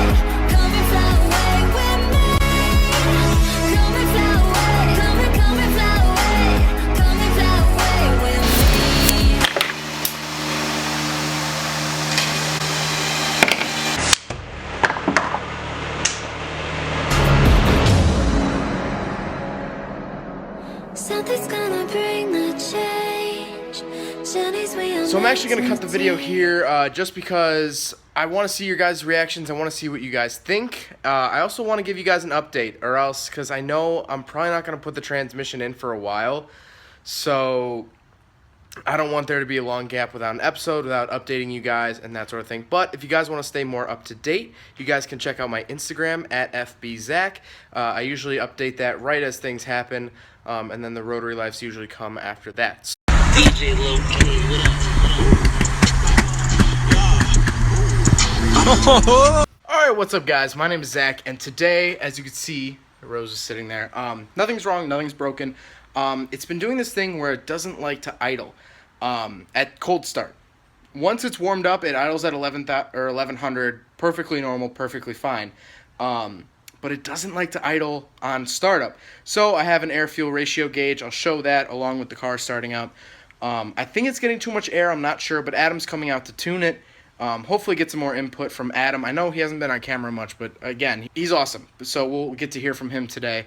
Also, we have almost 1,000 miles on the swap, which is huge.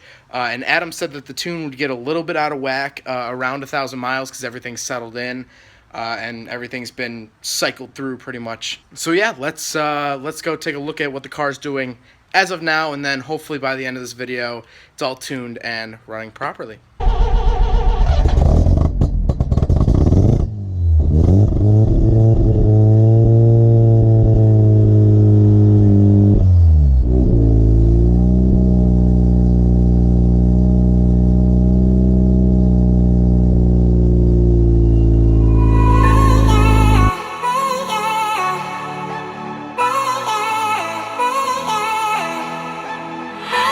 Alright, so of course when I filmed it, it didn't do it, but normally it stumbles and dies. I got a video of the air-fuel ratio meter as it was dying. It idled for like 5 minutes, 5-10 minutes, and then it died. So it wasn't fully warm yet. I don't know why. I don't know. It's being weird. But I'll show the air-fuel ratio meter now of when it did die.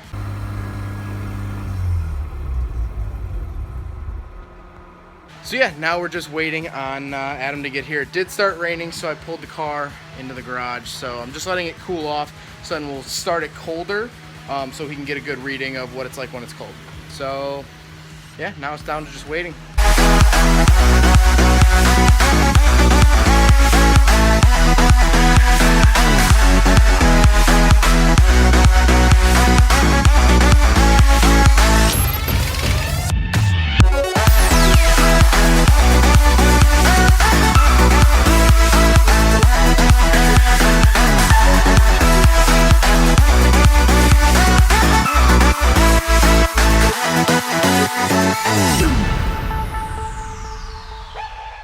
Alright, so the tune on the car has been fixed for the most part. Obviously, we can't test it when it's like super cold out, like 50s or 40s, which it has been a couple of these nights. So Adam actually taught me how to fix it when that does happen. So that's what I'm going to do now. I'm going to show you guys kind of how to fix it, what we did. I'm actually going to show you on the computer, and then we're going to end out this video. Alright, so now we are sitting in the RX-7, obviously. And what I'm looking at right now is the tuner. It's called Tuner Studio MS Lite. It's a free, whatever. It works with the Mega Squirt. So it's offline. So we're going to turn the car on. And then it should pop up here. Alright, so I actually had to turn the car on. I apologize if it's hard to hear me. But what we did is we went up to the startup and we went to warm up enrichment right here. And basically, the green represents where the where it's idling right now, or the temperature. And as you see on the curve here, this doesn't change the fuel map. It temporarily changes the fuel map when the car is cold. So when it's, you know, negative 40 degrees, the coolant, then it boosts the fuel by nearly 200%. And as you can see right here, right now it's at 100%, so it's doing the normal fuel map. But this adds whatever percentage of fuel on top of the regular fuel when it's cold. So this helps when it's cold, and these were way down. What we want right now, I don't know if you can see it, is right around 13. 13 units of air per unit of fuel. That's what we want at idle. So this just adds more fuel. That's why it was dying out. So really simple, easy fix. Like I said, I'll do it again. You go to startup, warm up enrichment.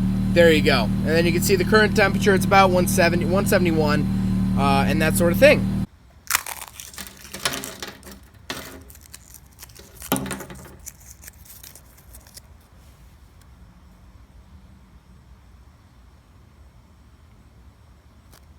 So yeah, that is that. That's how we did it today. We really messed with it. You hit the up arrow and it increases it 1%.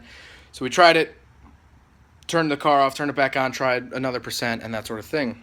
Adam also increased my throttle response. I know my TPS sensor is kind of so I'll let him explain what he did for the throttle response. I was doing the time lapse that you guys saw, but luckily I actually caught what he was saying on video. It's really hard for me to explain, so I'll just show it here. Since you don't have an actual TPS, I forgot that I could actually blend, because I don't know if I explained it to you last time. Right now, before, I was using the engine vacuum to sense when you're hitting the throttle. That's a little delayed, so you get a little bit of that chug down low. Yeah. Well, if you look at your TPS, I'm barely a quarter of the way down, and that's full throttle.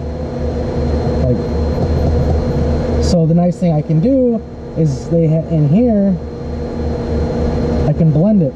So I can still use the TPS curve down low, but still have the vacuum for that high. Like if I really punch into it, the vacuum will catch it.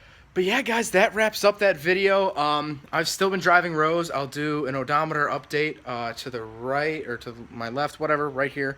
The car's been running great other than that. It didn't want to idle cold, but that's all good. Again, still no reverse. Where is it? Trans is right here. The trans will go in. The issue with it right now is that it's a little bit too long, and we're going to have to make a custom bracket and stuff, and I've just been busy. But we might put the tail shaft from this trans onto that trans so it would have better gearing, and that sort of stuff. And then I'll just work out why it doesn't have reverse and that sort of thing. What else?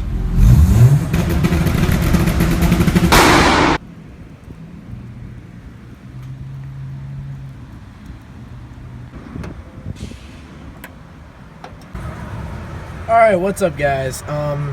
So as you can see, what I'm looking at is an oil leak. There's a bunch of oil down there, and I think I've traced it back here. You can see, I think I'm gonna have to take this off. I think the front AN fitting of this, there's something up with it. I'm not sure. Well, it's leaking, obviously. But I noticed a little bit of oil on my driveway, and I checked the dipstick, and it's a little low. So we're gonna add some oil. Just got some oil here at O'Reilly's. So yeah.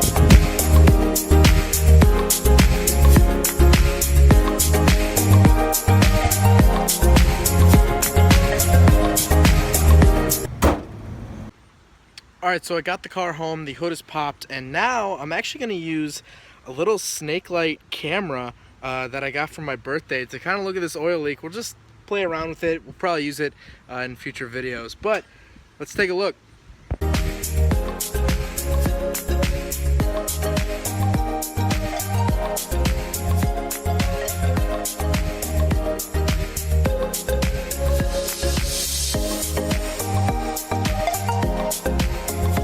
Alright, so now that that's done, it looks like it's the connection that's leaking, as you guys saw. So we're going to pull this front cover off. Should be, was it 410 mils. So do that real quick.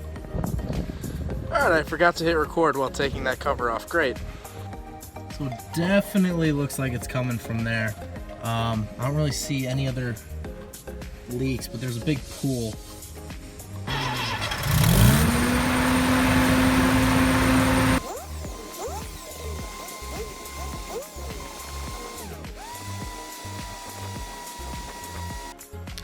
Alright, so a couple things while we wait for the car to now cool down. Gonna let it cool down for a little while before I stick my hands in there. First of all, I just picked up an FD and FB Hot Wheels. Super excited about those. Those are really sweet.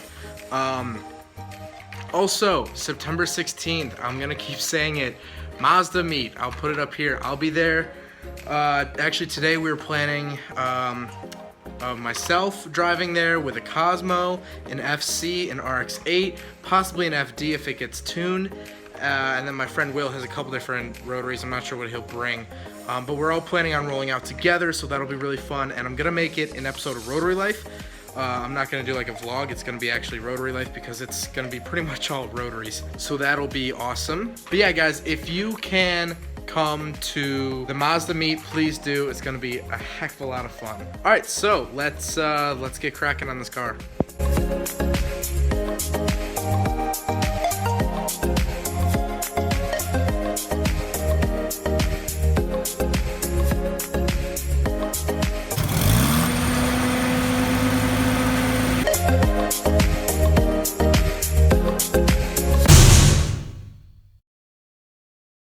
Alright, so it is now Tuesday. The last part of this video that I filmed was on a Thursday.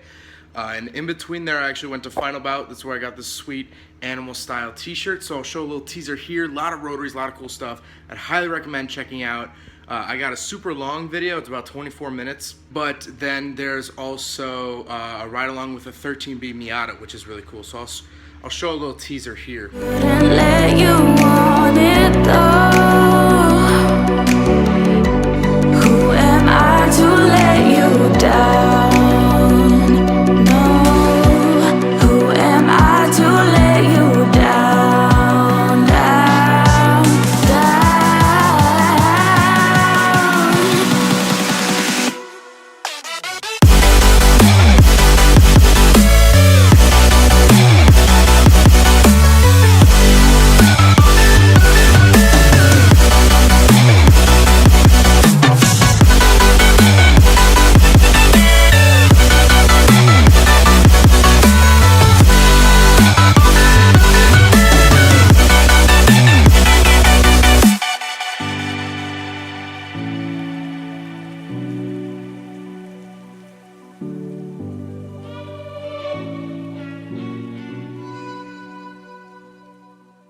But yeah, guys, that was absolutely awesome. Final Bout was so cool. There's a bunch of rotaries there.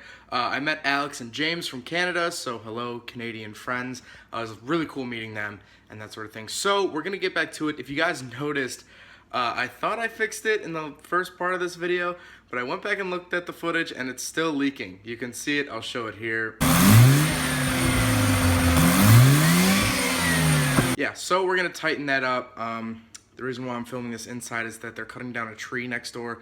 It's super loud. So, of course, music video, you guys know how that goes.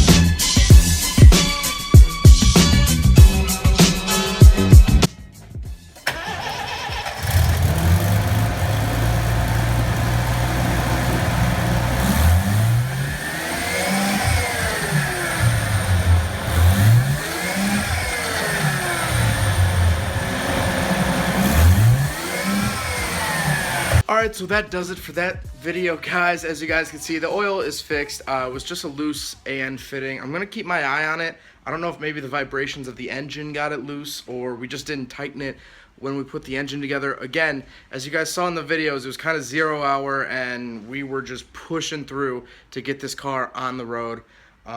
So yeah, also, I'm going to show here in a second. Well, actually, I'll cut to it right now.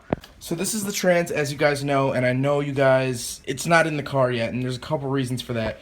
First of all, this shifter sits too far back. So we're either going to have to put this whole section onto, or put the 12A section onto this, or this entire tail shaft. As you can see, there's bolts all the way around. I'm not sure if it'll bolt up or not, but that is the plan. The other reason is it's kind of hard to take apart this car. I mean, we worked so long, it was not working for so long, and now that it's running, I've been enjoying the car, and it's hard to wholeheartedly pull it into the garage and rip it apart again to the point where it doesn't work again, because it's running and driving. It was so easy to do it with the 12A because the 12A was blown. It wasn't going to drive anyway, so you could rip anything off of it, and it wouldn't change the fact if I could drive it the next day. But now that, you know, I can drive it, and I have been driving it, I'll do an odometer update. My heart hurts thinking about tearing it apart. So, all right, what's up, guys? I am back somewhere you guys might recognize. Wonder if you guys can get it. I'm actually working at the storage facility my car is being stored at. I just picked up a side job pretty much. Wow, that just blew the contrast out. But I'm in the garage we pulled the 13B in, and I was walking around. This went around the shifter of my FC. So there's little remnants of it all over the place. I'm not gonna obviously do anything with it, but what do we got over here? The washer reservoir filler tube. That's pretty gross. Bushings from the exhaust. Something cracked down here. Forget quite what, but yeah, there's a bunch of nuts and bolts down here from obviously the 13B, but just thought I'd show you guys a little bit of nostalgia. Before we start this video, we're gonna go to the store. So that'll be up next. I'm actually gonna go to the store tonight, get some supplies. We're gonna clean the car, then we're gonna go to the Mazda meet. Should be the first time I take it on the highway. Should be kind of nerve-wracking. But yeah.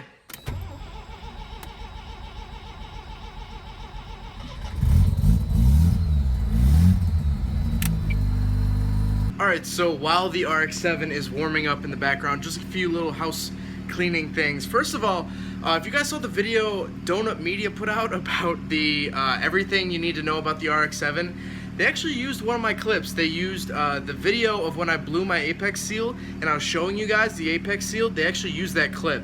So that was really cool. It's crazy that people are actually like seeing that. Of course, my name isn't attached to it in any way, but you know, it's nice to know that it's out there. Second of all, in this video, I will be using music from my friend Ryan Wolf. He's been producing music out in California, so I'm going to be using his beats. So if you like the music, leave a link to his SoundCloud down below. I've known him for 6-7 years now, which is absolutely crazy, and he's been making some really good music that I like, so I'll be putting that in the video. But if you guys make music, please send me a link, leave it down below, shoot me an email, whatever. Third thing, up next, what you're gonna see before we go to Walmart is I'm gonna record me driving and record my fuel map, so you guys can actually see how the fuel map moves. I wanna do this, I'm personally curious about how it'll look while I'm driving. So I really want to see this, and I want to get your guys' opinions. If you guys want to see more of that sort of stuff, the tuning, ECU sort of stuff, please leave a comment down below that you want to see it. Last thing, we're going to go to Walmart. We're going to go get supplies, because then we're going to wash and wax the car tomorrow night, and then Saturday is the show. But of course, it'll all be one video, so let's go to Walmart. Let's see the weirdos, and let's watch this fuel map. I'm really interested to see this, so let's hit it.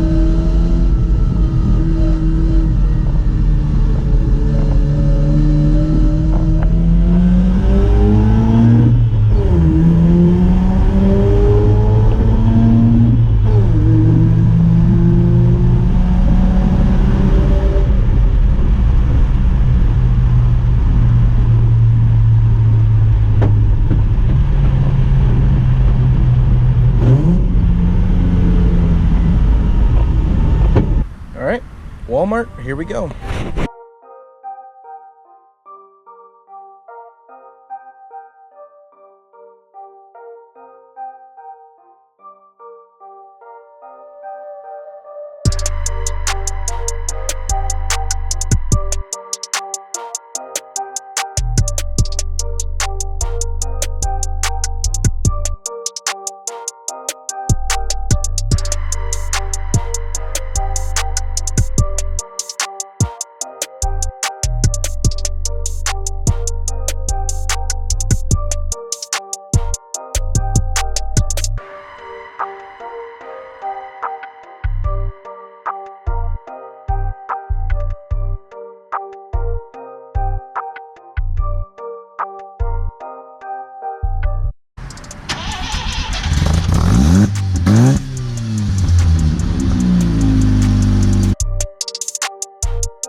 the RX-7 is clean. It looks really good, if I do say so myself.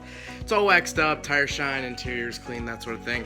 So tomorrow, gonna wake up early and we'll finally go to the meet. Let's do it. All right, guys, today is the day. Just got some fuel. Car seems to be running great. Car looks great. Now we're headed to Kmart to meet up with everyone. There goes my brother. There's an abandoned Kmart in my town. We're going there just to meet up with everyone. We'll all roll out together. Of course, I'll film it and whatnot, but I'm so excited, guys. We get to hang around and just talk about Mazdas, look at other Mazdas, and I'm sure you guys will see some cool ones. So yeah, let's get this show on the road. Just me out of things. I need to buy one. I want to buy one for the winter. I found a nice N8 for like $3 grand the other day.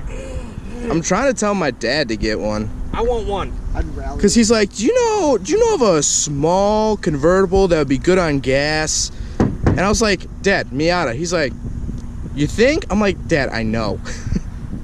No. You have to get the 1.8 liter. Yeah. There you go. Sponsorship right there. Product placement. Now people are gonna ask you if it's rotary swapped. I know. Just say yes. Just say yes. It's really quiet. It's got a really nasty exhaust. You know what I saw on Instagram the other day though? Miata swapped FC. Yeah. That's stupid. It's a red one. It's dumb. It's all about house music. It's all about love. It's all about house music. It's all about love. It's all about house music. Typical RX-8 owner. Yeah. Doing RX-8 things. Spilling coolants everywhere. Broken before the meet. We're not broken, we're in business. I was just thinking about, like, I was like, someone's gonna break down on the way to this meet, or someone's gonna break down. It's all about house music. It's all about. So we're about to roll out. We're shutting down a gas station per usual.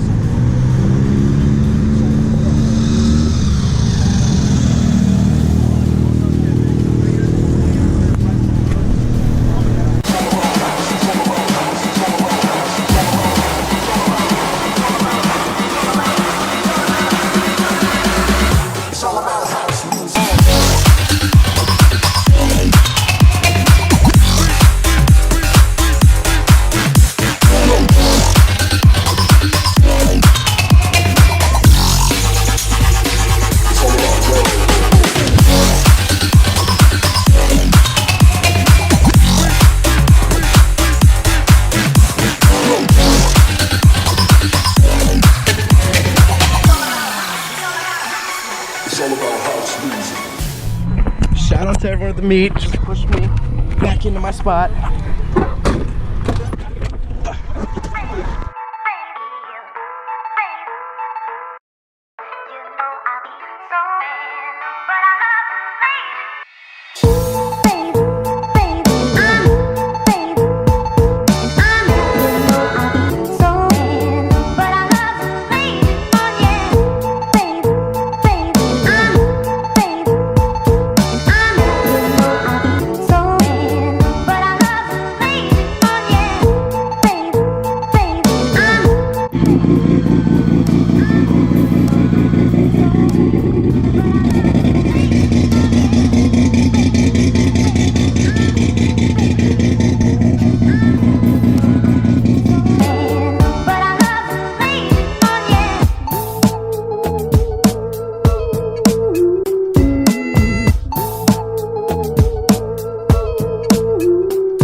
Can't even stand up on their own if you take them out. So they're made just to fit in the FB's bins. That's so cool. So it was a California edition. That's what it meant. It came with those then. Yeah, it came with those and the hot start delete. So on the other side where it would have the hot start button, Yeah. it's just a little deleted panel. Oh.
What? And it's that Made You Look thing.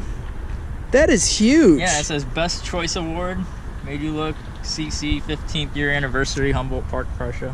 17. He gave it to me, and I was just like, "It's his car." Like I yeah, well, like 3 I don't know times. What I was like, "It's yours." What he thought was going on there. I think he thinks we like bought. That's the cars. hilarious. Alright guys, so there you have it. That is the video of the Mazda meet. It was honestly one of the best days I've had in a very long time. Everyone there is absolutely awesome. It's awesome feeling that the Rotary community is such a tight community. Literally, Danny, the organizer who has the RX-3, he pulled me aside. He's like, get your friends. Like, I'm making burgers, you know, have some hot dogs, water. Everyone was like sharing drinks and food and just talking about cars. And it's really cool to have a community like that. I feel like I've never really had a community like that. I've never really played sports or anything in high school, and so I didn't really have that like tight-knit bond, but I think I've really found that with the Rotary community, which is absolutely awesome. And I met a couple of you guys there, which was really cool. People got recognized the car from Rotary Life, and that was absolutely awesome. That made my day. Also, I've gained huge respect for my RX-7. That thing was absolutely flawless on the highway. Yeah, it got really hot. And the bumps were a little harsh, but I mean, that's just the highway. That thing handled the 70, 80, and upward mile an hour trip, and it's did it without even a single hiccup. So that is absolutely awesome. I've gained a lot of respect for my own car. But there you have it, guys. That is the Mazda Midwest meet. I hope you guys have enjoyed this video. A really long day. I'm really tired, but it was absolutely awesome. Thank you, everyone who set up the meet. Ryan and Chris for coming up from St. Louis. You guys will see more with them on the channel in a little bit. But alright, what's up guys? My name is Zach. Today I am in a parking garage. It's 93 degrees today in September. Yesterday was the first day of fall. I don't know what's going on, but if this is global warming, it needs to stop. The car is not liking it too much, just because it's hot. It's running totally fine. But I get super worried about it. If you read the title of the video, we are going to make a battery holder for this car. I never made one. After we did the battery relocation, the battery's now behind the passenger seat, and I never strapped it down, so it's just kind of sitting there. So yeah, we're gonna go get some supplies from Home Depot to make a battery tray. Or battery holder, battery bolt down, I don't know what you want to call it, but something to keep the battery in place so it doesn't all move around when I'm driving it. But we got to stop and get some drinks first or something, and then we'll, I think we're going to Home Depot, so.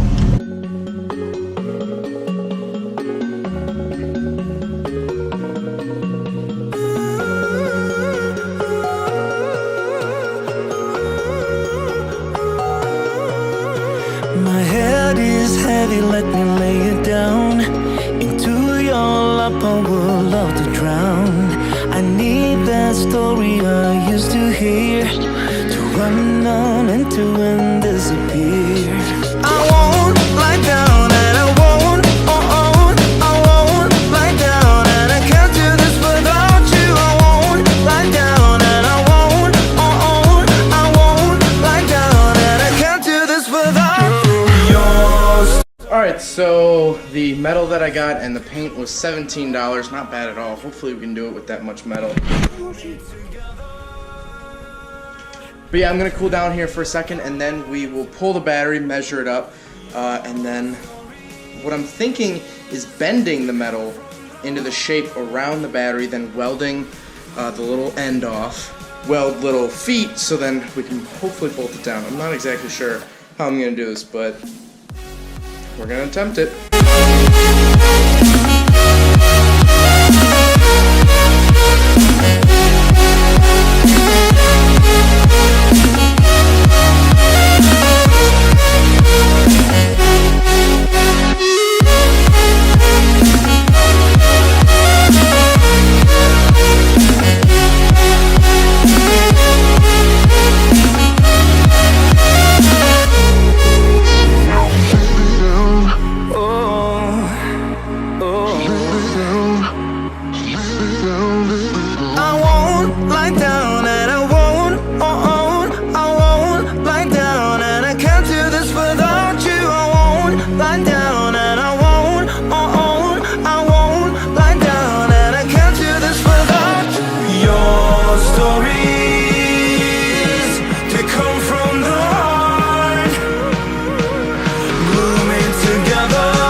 Oh, I caught a paper towel on fire. It is so hot.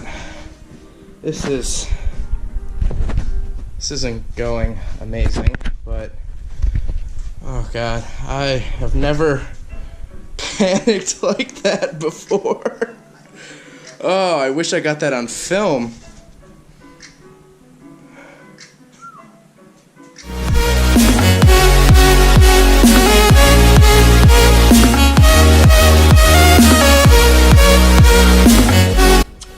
Alright, so here it is, and as you can see, the welds are pretty rough. Now, I know it's not perfect, but it'll structurally hold up. And for someone who's never actually welded something, I'm not upset with it.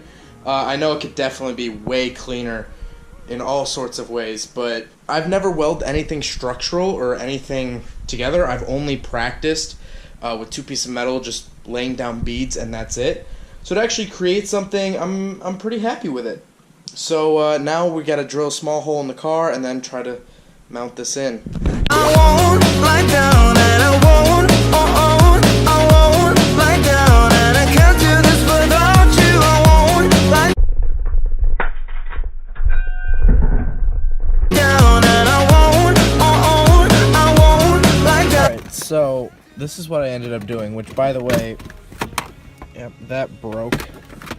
But basically, it's a loop, or it's like a square that goes around the battery, and then it goes up to this bracket here, which is bolted through this compartment. You can see I just had an extra bolt laying around. It works. It keeps the battery in. It's going to be a lot safer. But yeah, guys, hope you guys enjoyed the video. I know it was a little bit of a shorter video. Right now I haven't really been doing much with the car, just been driving it, of course, like I have been doing. I'm just trying to save money so that over the winter I can get a bunch of parts, and then in the spring, hopefully we should have a bunch of content, which I know is kind of a bummer because it's not right now, but...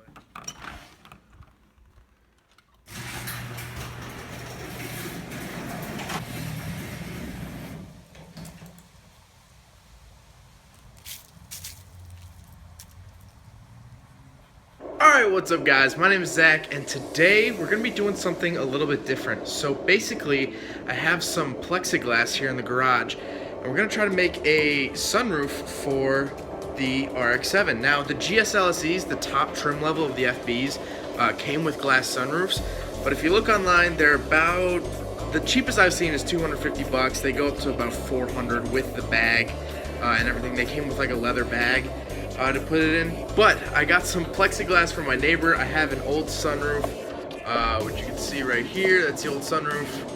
That's the plexiglass. So we're gonna try to make our own sunroof.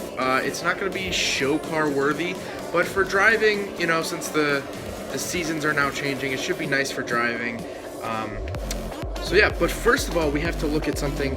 My bumper is starting to get a little black around the exhaust pipe, which I don't know why that's happening.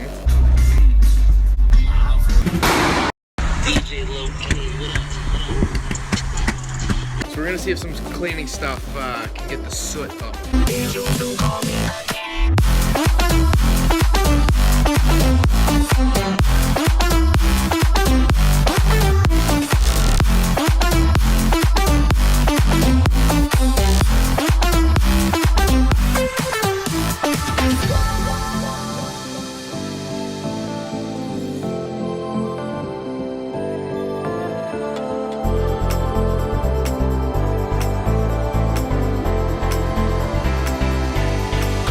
Alright, so as you can see, the tan roof fits on it.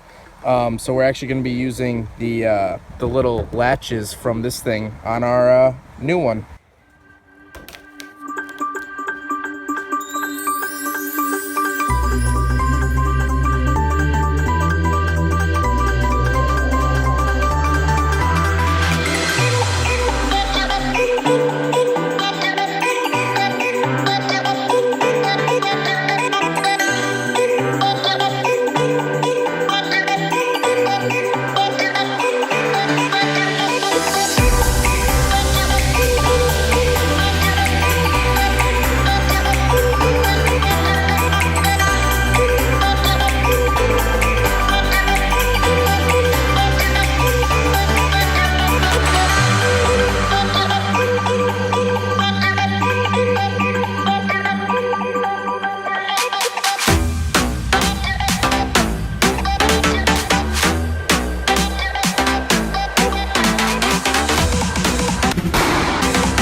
So I made the holes a little too far forward for the rear connector. Awesome.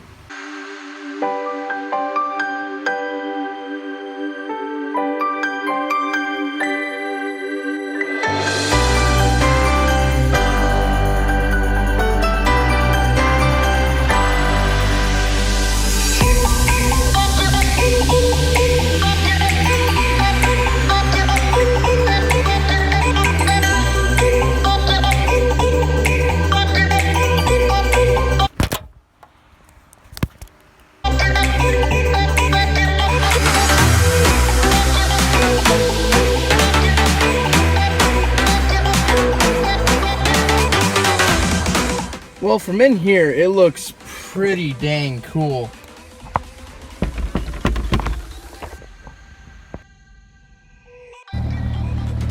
Alright, so as the sky looks like the world's about to end, I took the car up here with the glass roof, or plexiglass roof.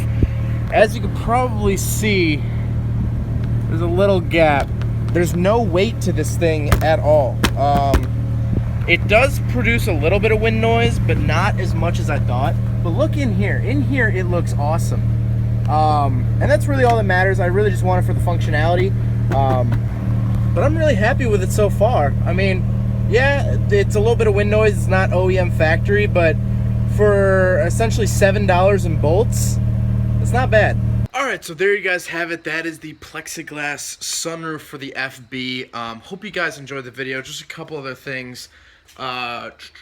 Right there, of course, is the trans. I know I still have to put it in and whatnot, but I think I know what I have to do, which is shorten the selector rod. It's the rod that goes from the actual gear shifter all the way into the trans. I have to shorten that by about 30 millimeters, and I'm not sure if I want to do it or if I want to have a shop do it. I'm probably going to have a shop do it just because it needs to be spot on, or it might not work. So that is still on the to-do list. I need to do a coolant flush, which I'll probably do this weekend, just because I'm still running just water in the car, and I know that's bad, but I haven't gotten around to it. But I should do a coolant flush. That should be a video on its own. I've been going around shop to shop, seeing if I can get the car dyno tested so we can get an actual power rating. So that might be coming up. Again, I have to find it for a good price. I know I have to do brakes. I know I have to do tires. I mean, this is an ongoing project. But I'm having fun with it. The car's been running great. We passed 2,000 miles on the new engine. Well, new engine.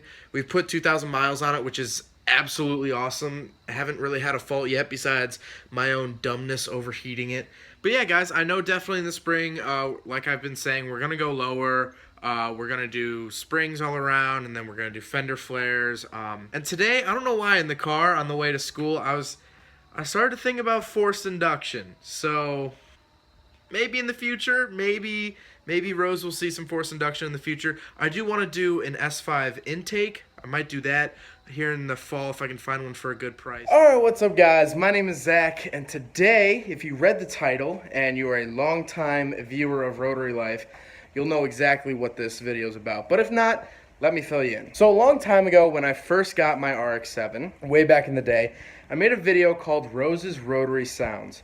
And it was just a compilation of all the different sounds a car makes because Rotaries sound cool, and I thought people would enjoy that, and they did. So I'm back making a second video now with the 13B. The last video was with the 12A, and one of the reasons I made that video was I was like, well, if anything ever happens to this car, if I sell this car, I want to remember how it sounds, which is funny enough because then that motor blew.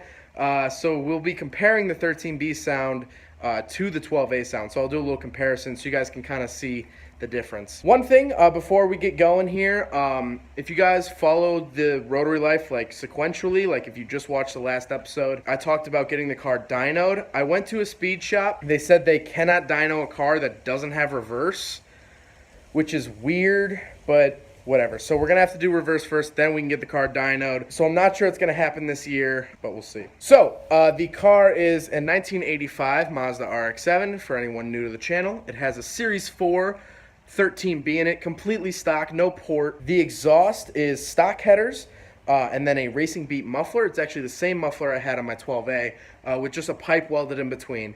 So no resonators, no cat, no anything. It's just headers, pipe, muffler. So we're going to get it started here. I haven't started the car in about 4 days, so it's probably going to backfire. It usually does that, but we'll start it up, and then down at the bottom here, I'll tell you what's going on with the car and what you're hearing. So let's get into it.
Alright, so there you guys have it. That is all the sounds the car makes. I'm starting to get curious though. It sounds like I might have a little exhaust leak. Take a look.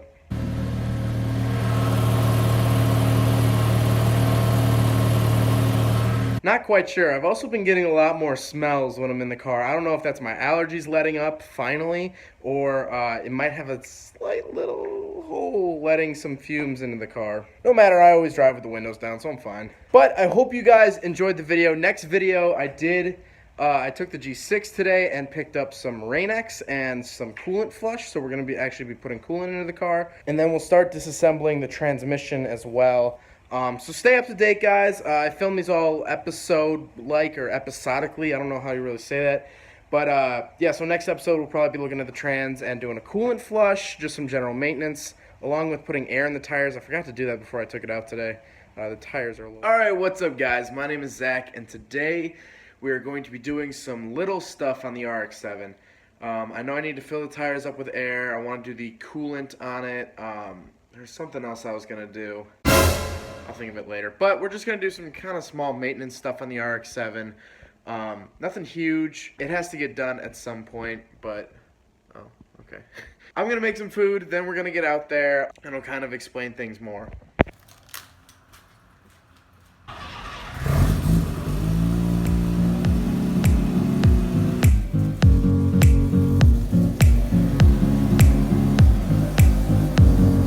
Alright, so first things first, as you can see, I got a lot of Halloween stuff in the back. I actually used the car in a trunk or treat event. Basically, you decorate your trunk and then kids from the neighborhood come around and get candy from you. It's like a safer trick-or-treating because it's just in one parking lot.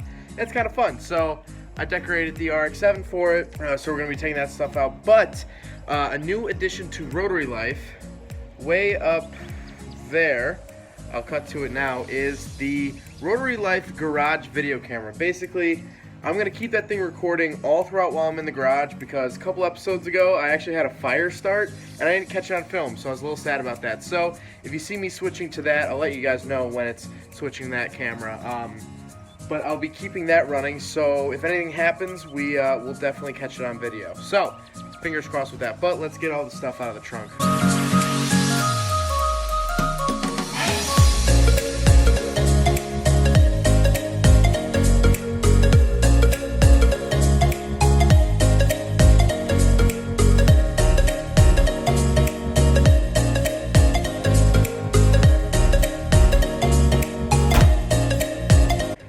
And I can't seem to find my tire gauge, so we're going to go get a new one because we also have to get more distilled water. So we're going to get some more distilled water at Walmart.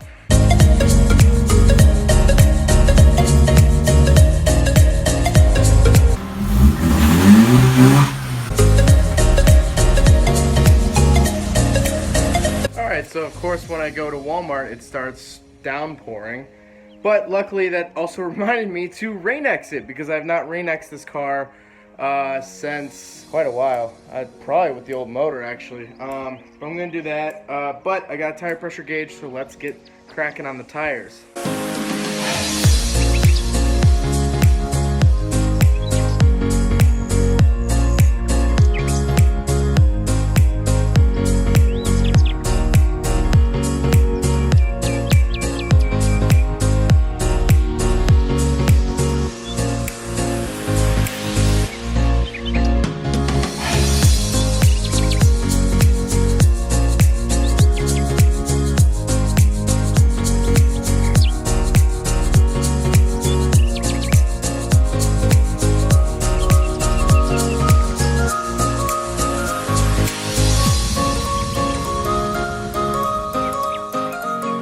Alright, so now that the tires are done, they were all at about 22, 21 PSI.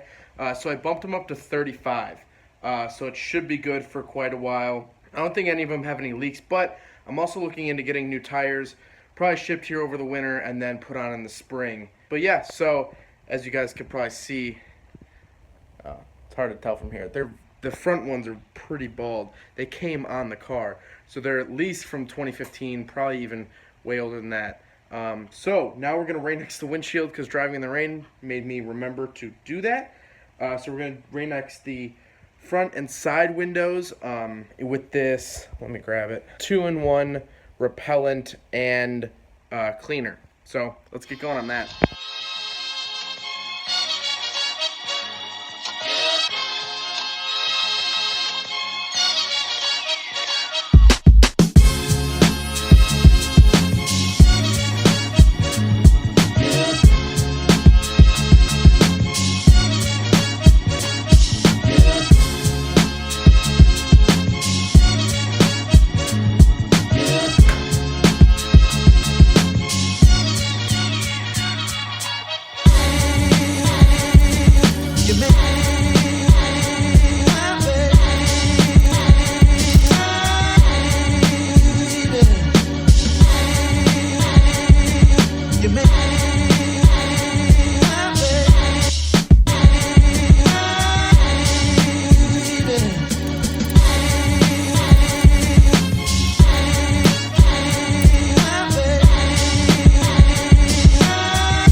So my phone actually died before I actually put the coolant in, but I filmed using the GoPro, and it's done. The coolant is in the car, which is awesome. Right next to it, filled the tires with air. I know it's just little petty stuff like that, but I figured I'd keep you guys up to date with the car. We're over 2,000 miles on the new engine, and there's not a whole lot really to do right now, mainly because I just don't have the money. I would love to do the flares and suspension and tires immediately, but again, I don't have the money. I'm a college student. There's just not much I can do. So hopefully over the winter, I'll kind of stock up some supplies, and then in the spring we'll have a lot of good episodes and continue really building this car. I know this episode isn't really building. So for tires, I was thinking of Toyo Proxies. I'll put up the ones I was looking at right now. They're pretty cheap. I think it's $250 for a whole set.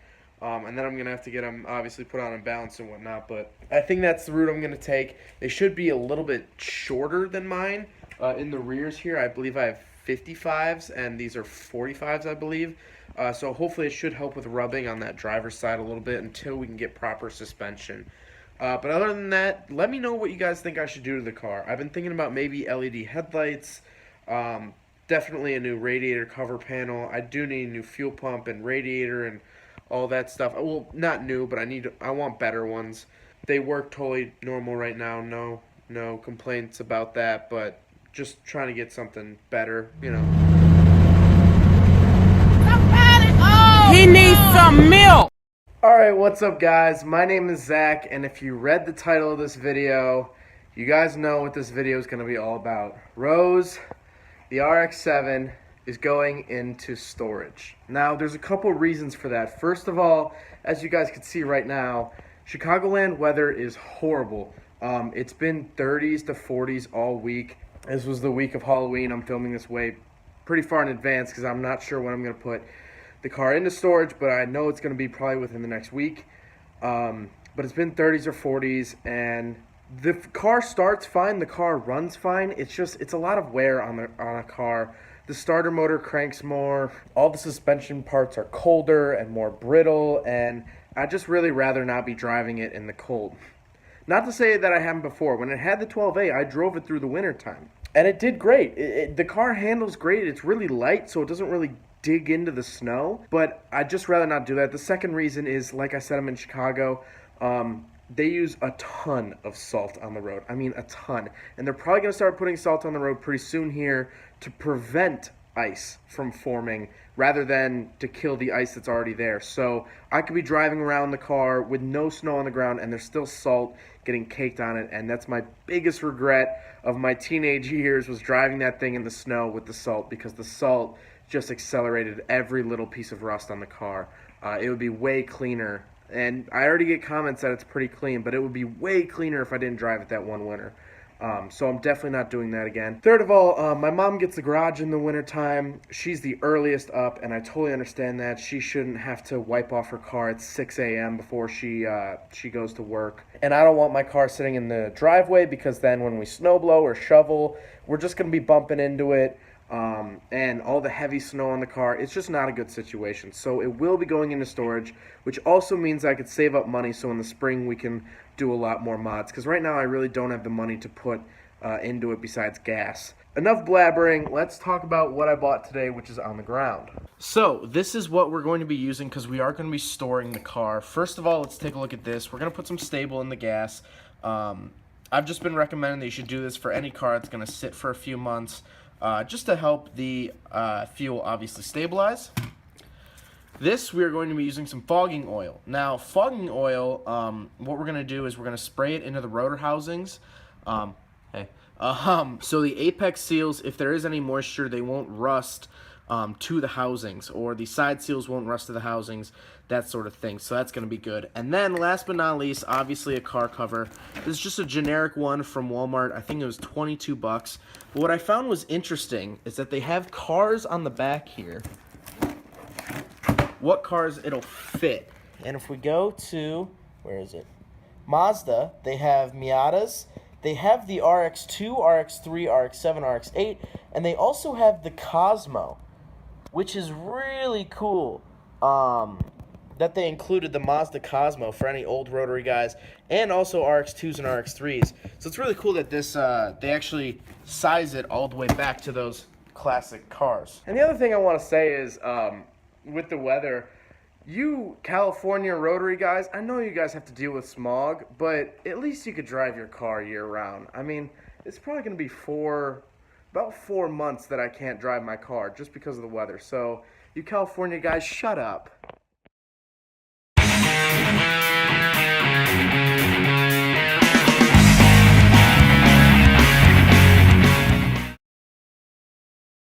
Alright guys, so today is the day. I'm actually driving to take the car into storage right now. So it's about a 40-minute drive away, and it's going into storage. We're going to have to get gas too on the way. But I'll show you guys everything I'm doing to prep the car for storage, and then that'll be it. That'll be Rotary Life Season 2. But let's get this drive out of the way and start prepping it for storage.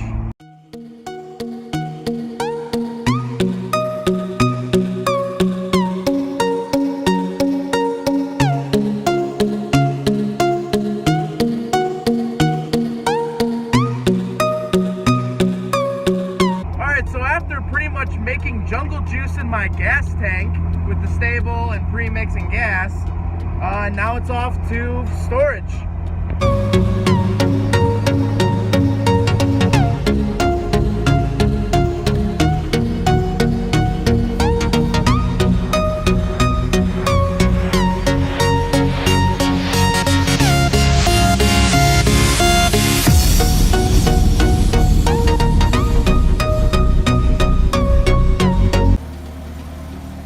Well,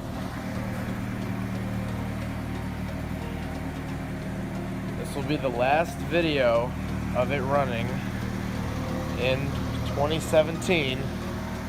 About to shut her off.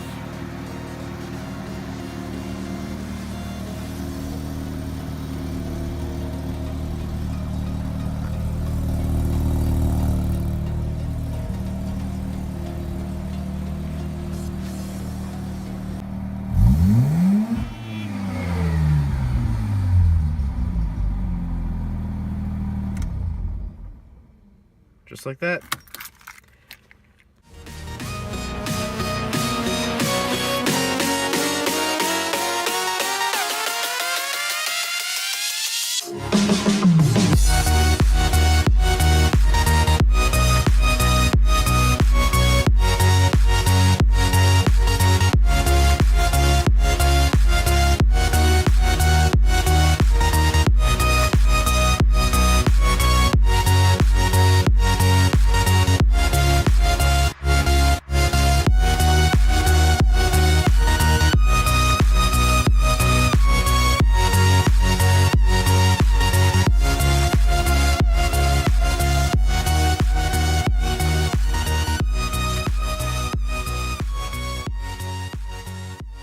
Alright, there you guys have it. Long day, very dirty, but car's in storage, guys. There you guys have it. The car's in storage. It's gone for the winter. Should be pulling it out probably late March of 2018. And of course we'll continue the build then. Definitely doing brakes, suspension, fender flares, new ECU, that sort of thing. But again, thank you guys so much for watching. Thank you guys for sticking with this build. It really warms my heart seeing everyone's comments and everything on each video.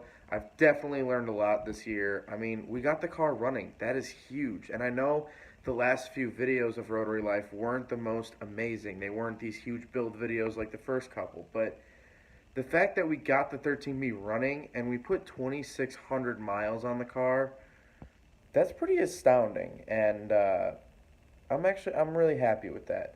So thank you guys so much for watching. There are still stickers available like you saw in the middle of the video.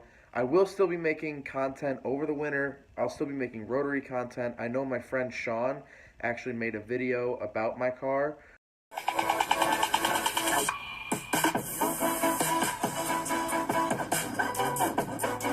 So whenever that's done being edited, that'll be up on the channel.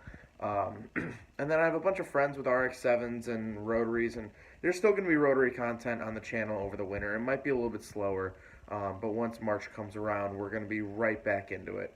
So I hope you guys enjoyed Season 2 of Rotary Life. But again, thank you guys so much for watching. Don't forget to rate the video, comment on the video, and subscribe if you really liked it. Take care, guys.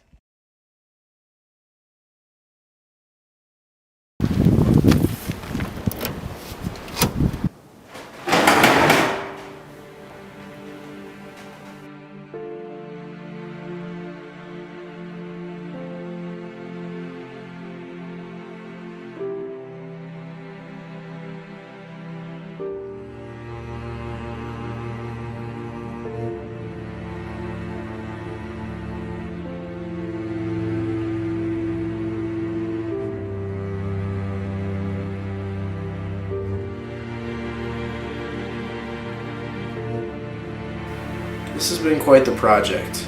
This has been no walk in the park. We have power. So we spent pretty much the whole night trying to crank the engine over.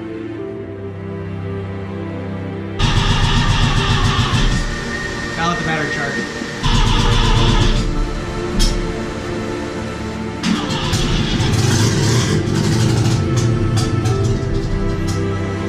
Do it again.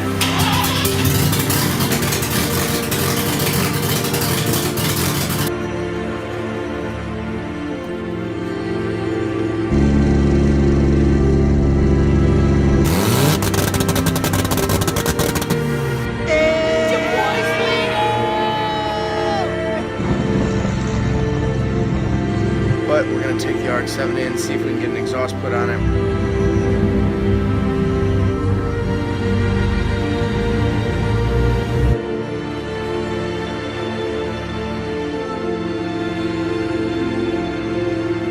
We're gonna go pick up a trans. We broke the brand new car.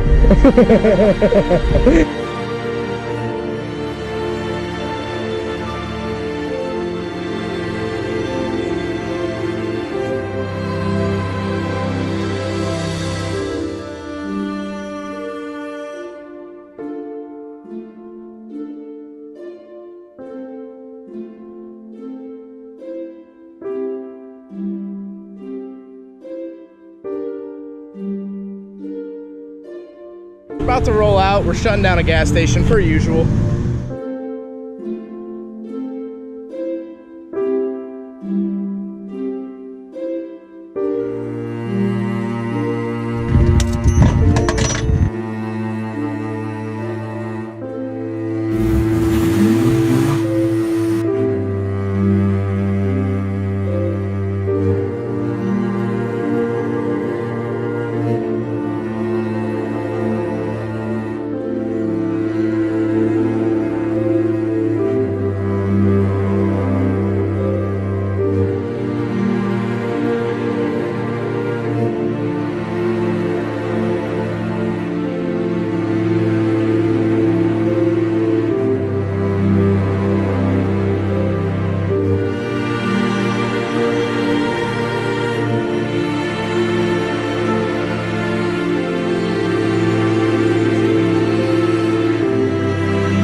was a sight for my soul.